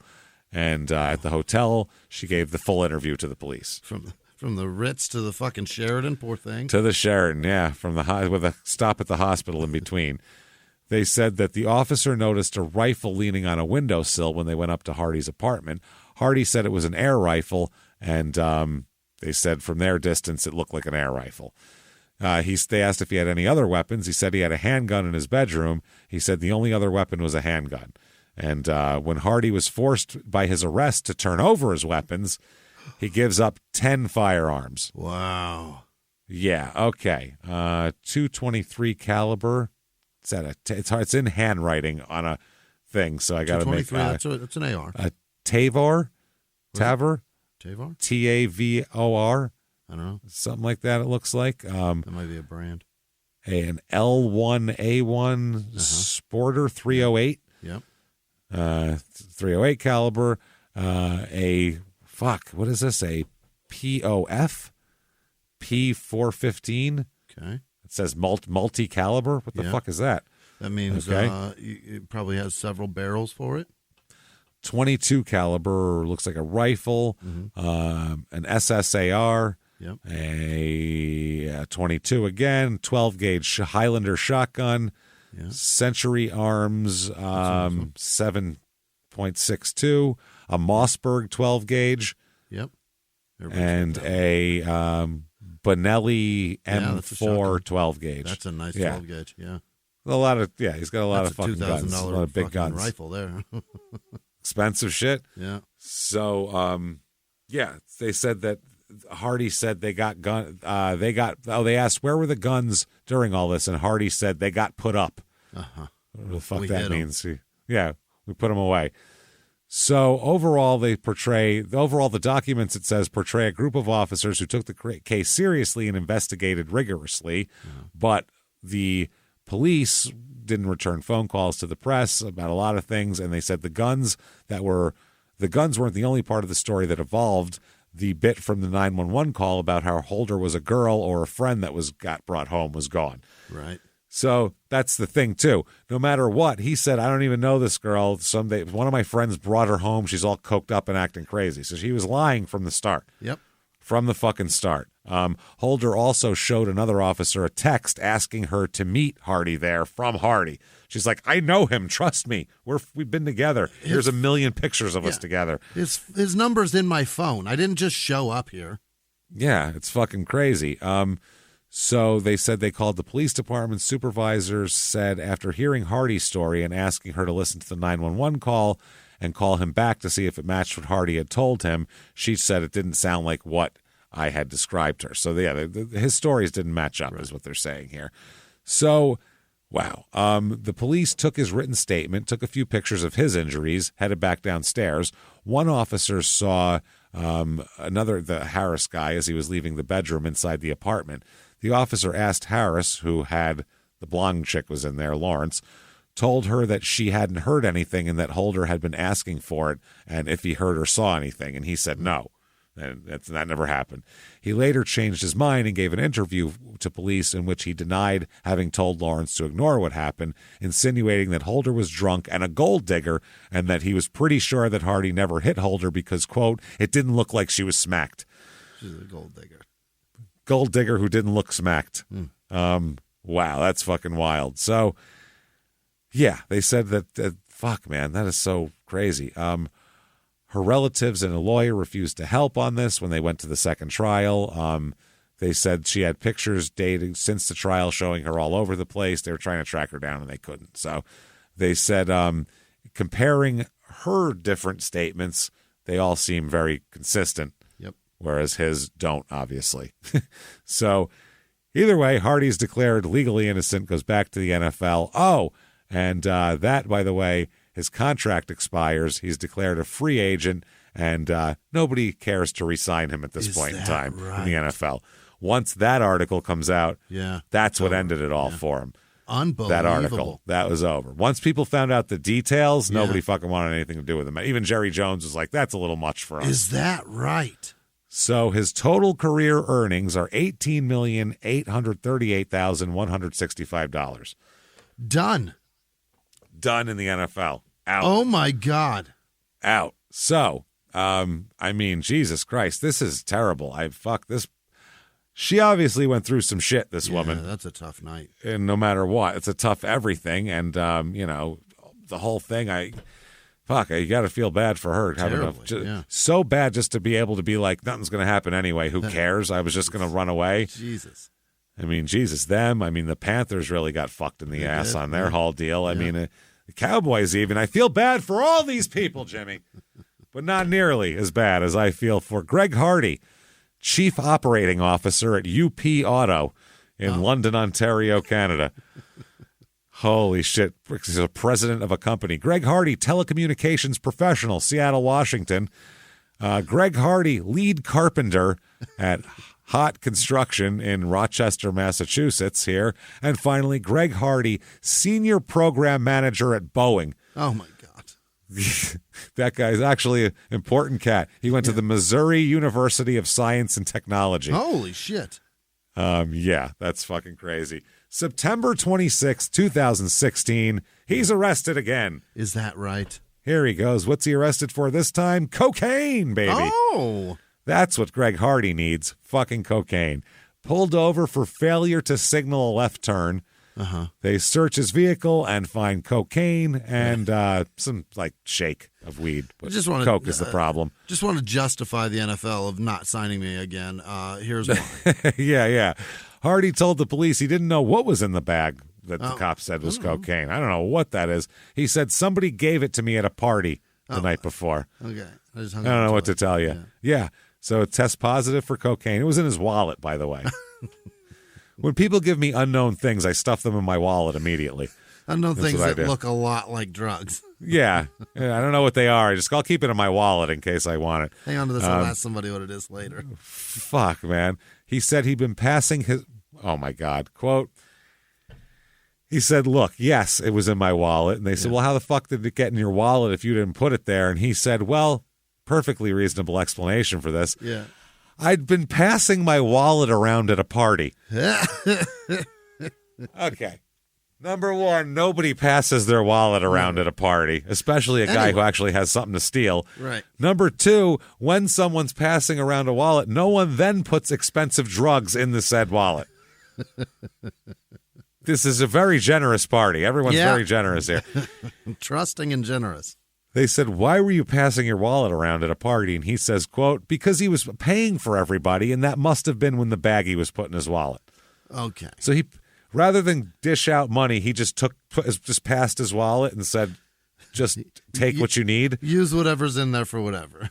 Yeah. Waste not, want not. Like, what are we talking about here? So his agent, Drew Rosenhaus, at this point, who's the guy who takes all the fuck-ups on afterwards, he declined to comment. The NFL didn't make anything there, make anything of it. The police report also made reference to a couple of gun club memberships found in his wallet, just to say it here. So, wow. He served his suspension, and now he could play. Yeah. But, you know, nobody wants nobody wants anything to fucking do with him.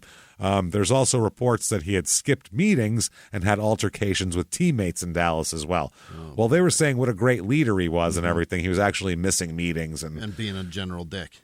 Being a general dickhole, yeah. Silver as fuck, that Cowboys management, man. Which was a big... They said that was likely a decision in the team's... a factor in the team's decision to let him go. Yes, they're the Cowboys.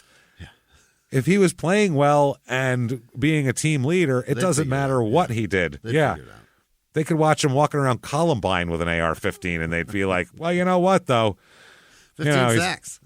He rushes hard from the edge. So, October 2016, what do you do when you have nothing else to do? You do amateur MMA, Jimmy. That's what you do. Why not? So he announced he's going to have a mixed martial arts career and been training for several months, although he has no experience at all. He makes his debut here on November 4th, 2017 is when he's going to do it and all that. We'll talk all about that here. March 3rd, 2017, he strikes a plea deal on the cocaine charges here that will keep him out of jail. It's he dropped the felony charges down to a misdemeanor. He's got to stay out of trouble, do community service, and pay a $500 fine. Okay. Hardy said he's looking to get his life back in order. He said, quote, "It went very well. Yes. My lawyers did an awesome job. Yeah. I'm glad I have everything behind me so I can get back to work and work on my life. I'll continue to train and stay out of their way." Out of whose way? Yeah. Stay out of trouble and keep my head down.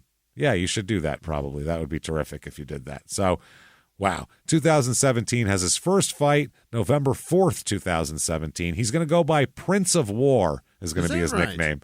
Prince of War, yeah. Remember the last guy that beat the hell out of a woman to the point of like trying to murder her? His name had war in it also. Yeah, there's a lot of wars. There's a bad sign here. So he does 3 amateur MMA fights and wins all 3. Oh. One's 32 seconds with punches. One's a minute 36 with a head kick and punches. Jeez. And then he knocks a guy out in 14 seconds with punches. Wow. So his first fight, June 12th, 2018, he is fighting. Oh, my God. This is the best ever, man. Jesus Christ, this is awesome. He's fighting the legend. Oh? Here he is. The legend is coming up here. Yeah. Oh, yeah. He's got it. He fights, was it Austin Lane? Oh, no, the legend is the Joe Hawkins guy. I'm sorry. Joe Hawkins, who was 0-0 coming into his amateur career, lost 1 amateur fight in his whole career. His nickname is the legend. How do you... That's amazing. You lost your only amateur fight. You went pro. You're 0-0. You haven't fought one yet. You're going by the legend. First guy he fights is Austin Lane, who's 4-0 coming in. Okay. And he's fighting. Who would want to pay him? Who would want to give this man a paycheck, Jimmy? Can you name anybody? There's 2 people in the world I can think of. Maybe Dana 3. White. There you go. Yeah. Ding, ding, ding. I was going to say him or Vince McMahon are the only fucking people who give this guy a dime. Al Davis is even out of the running at this point. He's dead by now. So, And Dana White gives him cash. Fuck yeah, he does. Yeah. Absolutely. Dana White. This is Dana White's Tuesday Night Contender Series, Season 2, Episode 1. And he beats this 4-0 guy. Wow. He beats him with TKO with punches in less than a minute, 57 seconds, and makes $10,000. Okay. So Dana August 7th. 100,000 probably. Let's say made way more than that. Well, if he made 10, Dana made 10 million because he's not giving people shit. So August 7th, 2018, Tabaris Boom Gordon. He's 3-0 coming in. His career, though, will be 3-2. So this is Dana White's Tuesday Night Contender Series, Season 2, Episode 8. And he fights this guy. And this lasts 17 seconds, this fight. Jesus. Greg knocks him out with punches, or TKO. They stop it. September 29th, 2018. This is XFL, Extreme Fight Night. XFL, I figured that's got to be copyrighted, but no, apparently not. He fights Ray Megatron Jones, who's 1-1 coming in. Megatron isn't copyrighted either? Nope, Megatron. And you're a 1-1 fighter. You don't get a nickname yet. No nicknames till you win.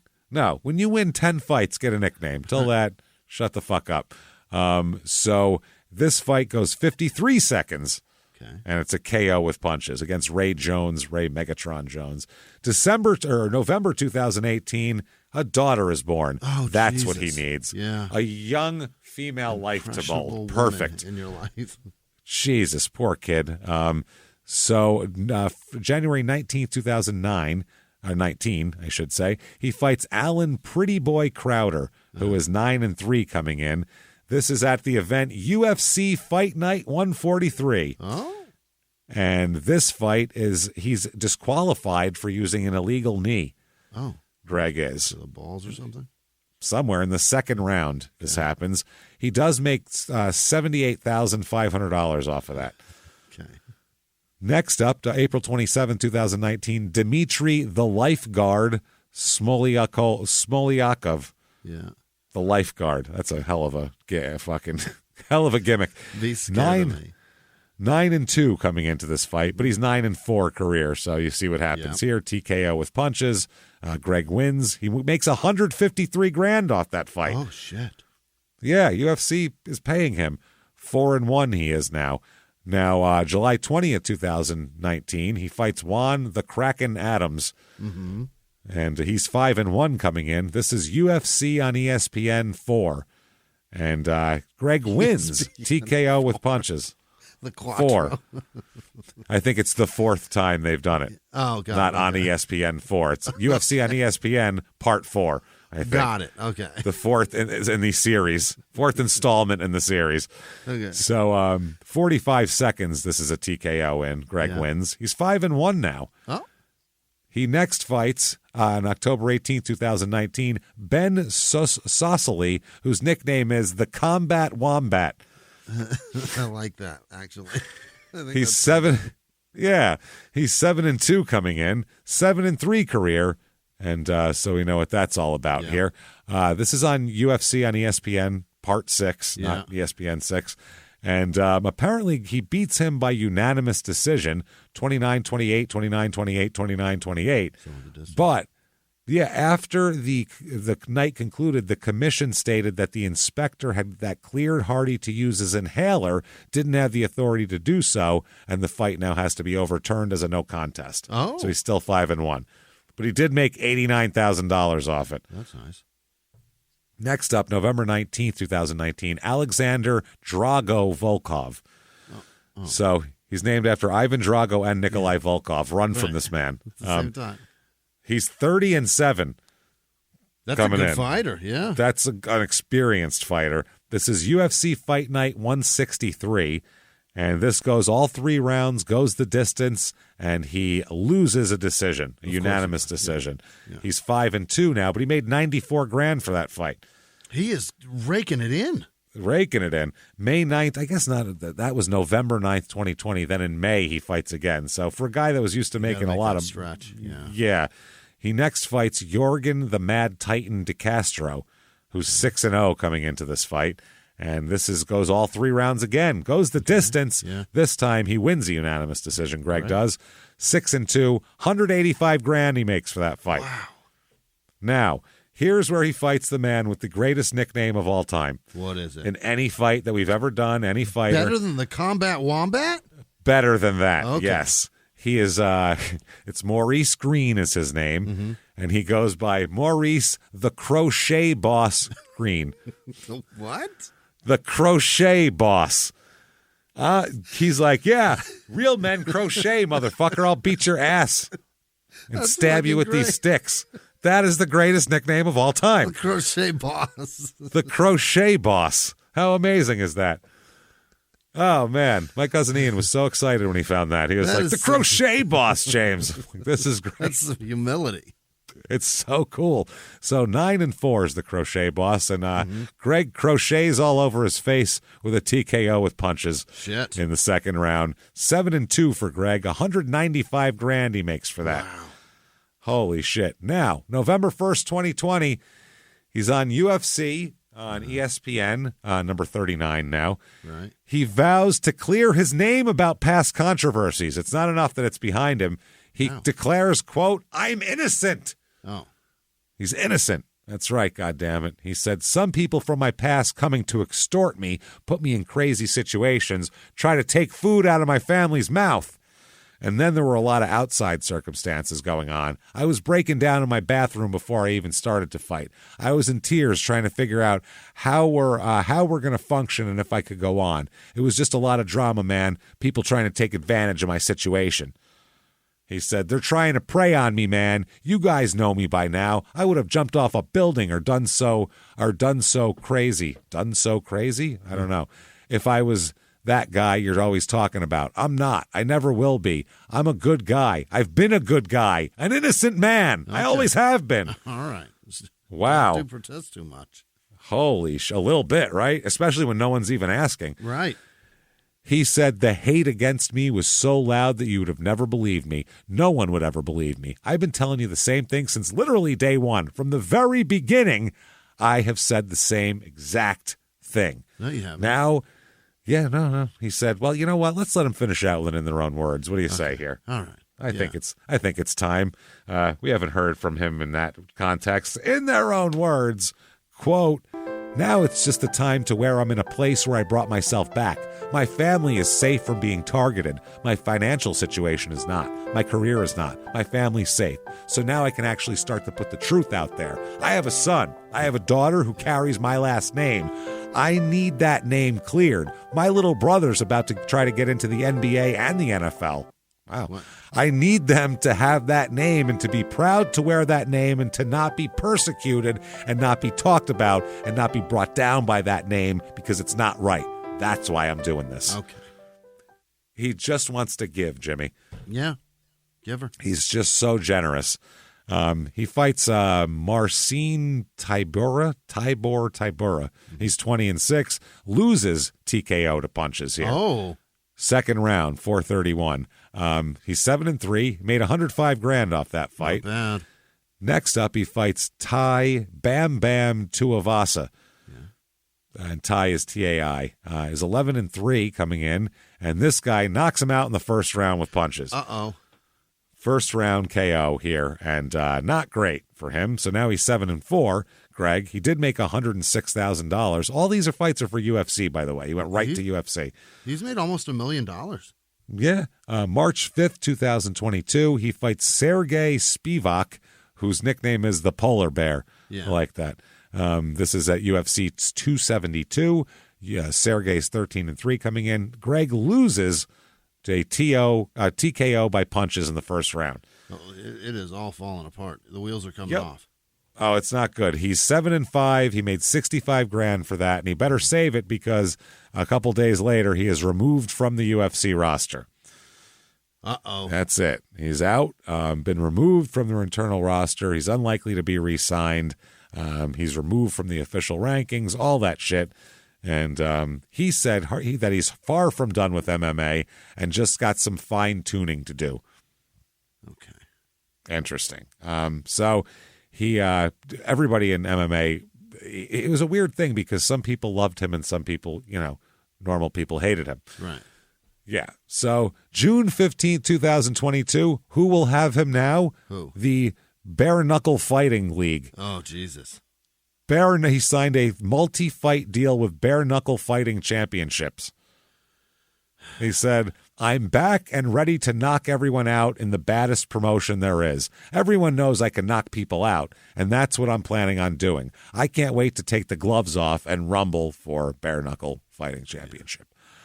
Holy fucking shit. That is ridiculous. So that doesn't work out. So he ends up boxing a little bit. Actual boxing. With gloves.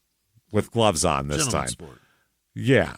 He fights Michael Cook October 8th, 2022. 0-3 career record. By the way, currently suspended by the Pennsylvania Athletic Commission. Yeah. He fights this guy, knocks him out in the second round. He's 1-0. October 19th, 2022, like 11 days later, he fights Hasim Rahman Jr. What? Remember, Hasim Rahman's the guy who knocked Lennox Lewis out. Right. His kid, I guess, here is a fighter now, too. And his alias is Cold-Blooded. Old Cold-Blooded here. He's 12-1 coming in. This is his last fight, though, because Greg beats him and his career's over. Is that Junior. right? Yes. He retired retired his kid. Junior on junior violence, Yeah. that was. I don't like it. So February 17th, 2023, makes his bare knuckle debut against Josh Watson at, BKFC Knuckle Mania 3. Oh. Hardy loses the fight by knockout in round 2. Yeah. So we next catch up with Greg very recently at Walmart. Yeah. He's apparently working at Walmart. Allegedly, as a rep selling things for like a TV, like is it like Direct TV? It's some service. It's a rep satellite shit. Yeah. There was pictures of him working on Walmart at Walmart. People were sending them to us like crazy. He worked there for a day though. Basically, 1 day is all it took. He says, "Quote, yo, don't believe this shit, man. Got to clear things up because it's 2023 and y'all be wildin' if people don't defend themselves. Obviously, I don't work at Walmart. I'm trying to learn some new skills, and if y'all been paying attention, you know that's what I do. I infiltrate, start at the bottom, learn the skills, then attack. That's how we made over $1 million in UFC, bro. We going to keep going." Okay. So he's going to make his way up to CEO of Walmart and then attack. He's going to start as a lowly greeter. He had a 41-minute Instagram live video of himself working at the Walmart in Garland where he was selling Spectrum packages to customers for a marketing company. He had a tie on and everything else. He was talking all sorts of shit, though. Yeah. Later on, he said, quote, "I don't know how you do this 9 to 5 shit." This is as he walked into the store. "I thought I had it hard being a celebrity. Your job is hard." And then he said, quote, I started today. I'm quitting today. I'm trying to turn into a tycoon. They turned me into a Walmart greeter." Wow. He then said, quote, "You know I can't spell or read. I went to Ole Miss. All we did was drink." Spell or read. Can't spell or read. Then he's like, "This is bullshit." He said, quote, "Trying to get it together, bro. I didn't bring my weed pen." So he's like, shit is... It's all off the rails. Wow. I don't need no money. I need to know how to run the business so I can run my own company. Wow. Oh, so he chose to go sell Spectrum to learn how to do business? Yeah, that's what it was there. So He he's wants claiming. to do that. It's wild. People, I don't understand it, though. They said he was he was friendly to the shoppers. Yeah. People said, one woman said she had no idea she was talking to this guy To a guy that's 10 years ago. fucking vicious shark.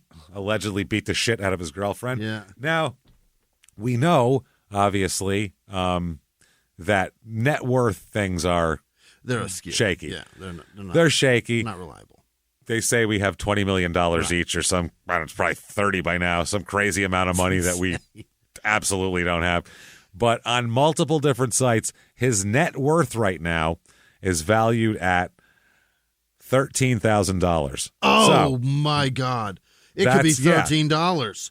It could be $13. $13,000 is what they have here. And this is from the site. I highlighted it and copied and pasted, which is a stark contrast to the NFL and UFC earnings.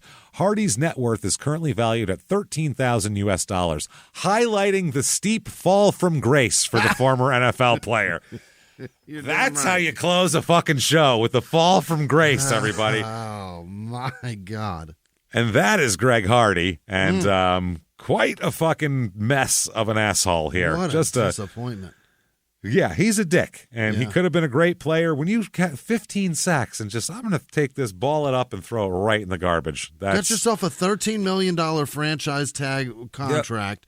Make a fucking impression, and unbelievable. His problem is he hired everyone he knew, had them stalk his girlfriend. He wasn't a normal. Once he got $13 million, he wasn't a normal person anymore, and he couldn't operate that way. So away like crazy. That is Greg Hardy. If you like that show, tell everyone about it. Tell the world about it. Get on whatever app you're listening on. Give us 5 stars. It helps drive us up the charts a lot, so thank you for doing that. Follow us on social media as well. We are at Crime and Sports on Facebook and Twitter, at Small Town Murder on Instagram. You also certainly want to head over to shutupandgivememurder.com. Get your tickets, live shows for Small Town Murder for the rest of the year. A lot of them are sold out, so you only have a few to choose from. The next available show is Chicago, April 12th. Yes. That has tickets left. Get your asses in there. Come strong, Chicago. We can't wait for that one. And then we have Dallas, Charlotte, Atlanta, Philly, and a few seats left in D.C., but those are almost gone. So get in there. And those are in like November. So get your tickets right now. If you want to go see a show, definitely plan ahead and do that. Shutupandgivememurder.com. Patreon.com/crime and sports is where you get all of the crazy bonus stuff. Anybody $5 a month or above, you get a couple hundred back episodes of bonus stuff. New ones every other week, and this week is no exception. This week, what we're going to talk about for crime and sports is in-ring boxing deaths. Yeah. It's happened a lot over the years. And we'll talk about some of these in-ring deaths. Whose fault was it, we'll say, basically. Extra brain damage. And then for Small Town Murder, we're going to talk about a crazy documentary that, like a murder happened, sprouted from it. It's hillbillies. It's Mudlick, Kentucky. And it makes, swear to God, it makes the wild and wonderful whites look like fucking, like you're watching Prince Charles' coronation. I swear to God, these people, holy shit. We'll check it out. It's a wild story. American Hollow, it's called. Can't wait to do that. That is patreon.com/crime and sports. Also, keep an eye out in the next week or two. I think we want to do it. Coming. Yeah. It's coming. Your stupid opinions. Yeah. Every damn kind of review you could want. We're going to make fun of them all. We can't wait. The internet is all reviews, and we are going to make fun of, try to get to all of them to make fun of is what we're going to do.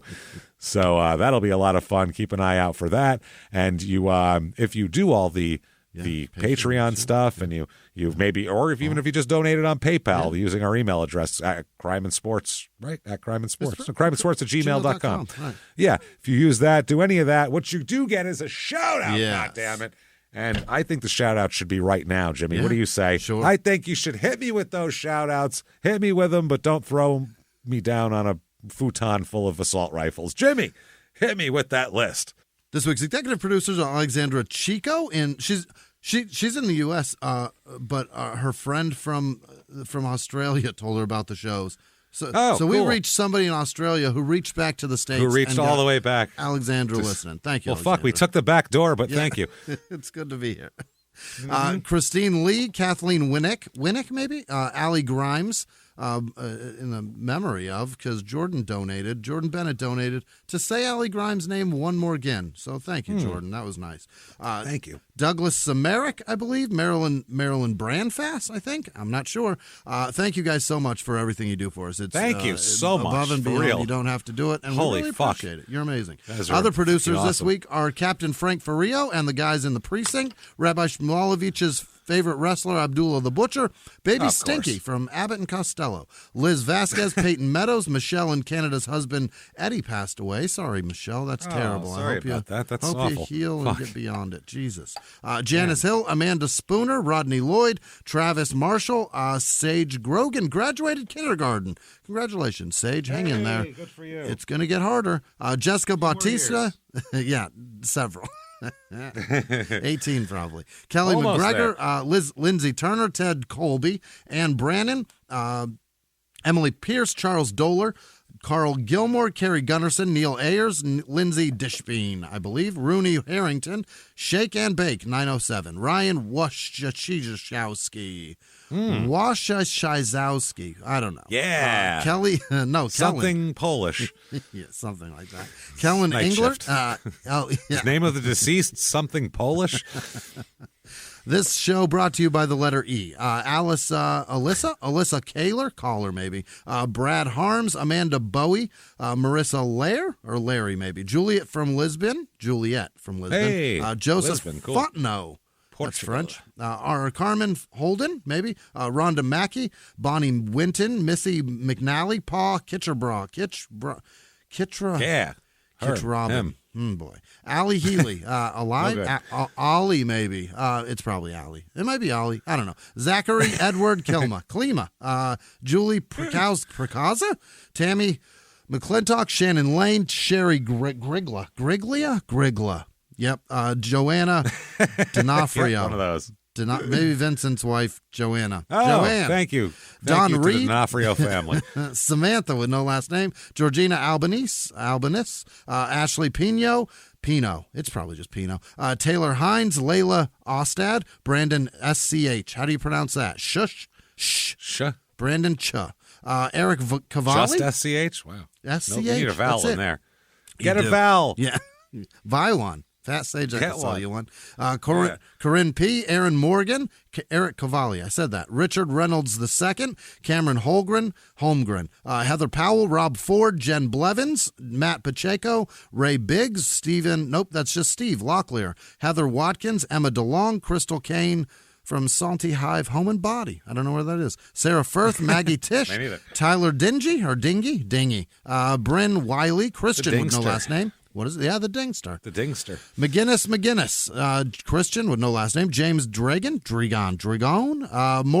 Maury Reimer. Deanna Brown. Lori Miller. Charles Lawrence. Tyler Ferguson. Gail with no last name. Amanda Brown. Gabriel Kabibi.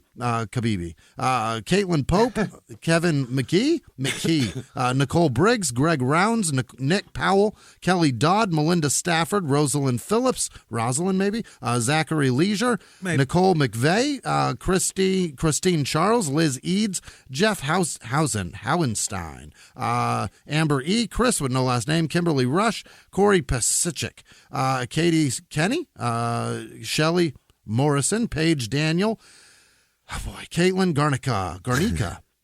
Yeah. Gabrielle Pazor, Dana with no last name, Ashton Palmer DeGeorge, Cassidy Mila maybe, Annie DeVito, Jordan Volrath, Kelly Collins, Mr. Jonathan Hines, Wade Carpenter, Lindsay Goss, Mickey Farrell, Lillian McMorphew, Ragnar Stegenberg, Steenbjord. Wow, that's a name right there. Quite the handle, sir. All right, wow. Brittany Anderson, Emily Stackhouse, Sierra Williams. Yeah, you're getting easier. Thank you, Brittany.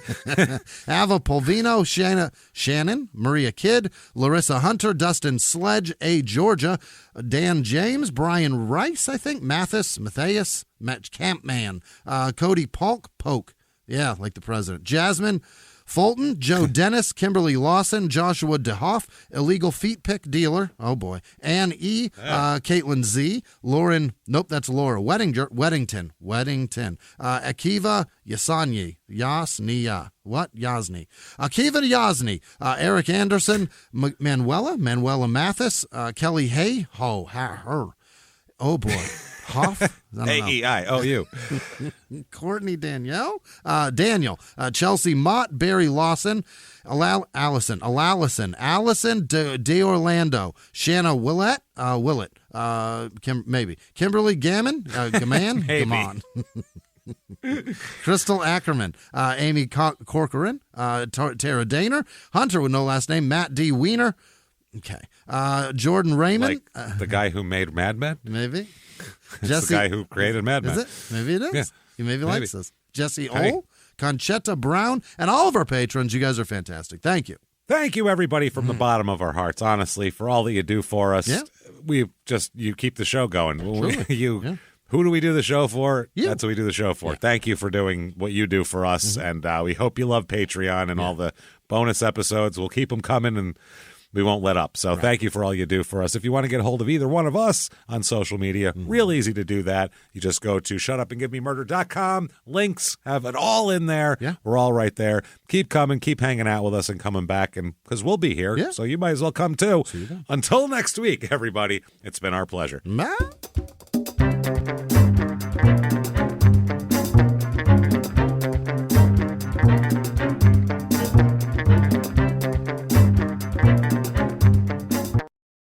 If you like crime and sports, you can listen early and ad-free now by joining Wondery Plus in the Wondery app or on Apple Podcasts. Prime members can listen early and ad-free on Amazon Music. Before you go, tell us about yourself by filling out a short survey at Wondery.com/survey. He was hip-hop's biggest mogul, the man who redefined fame, fortune, and the music industry.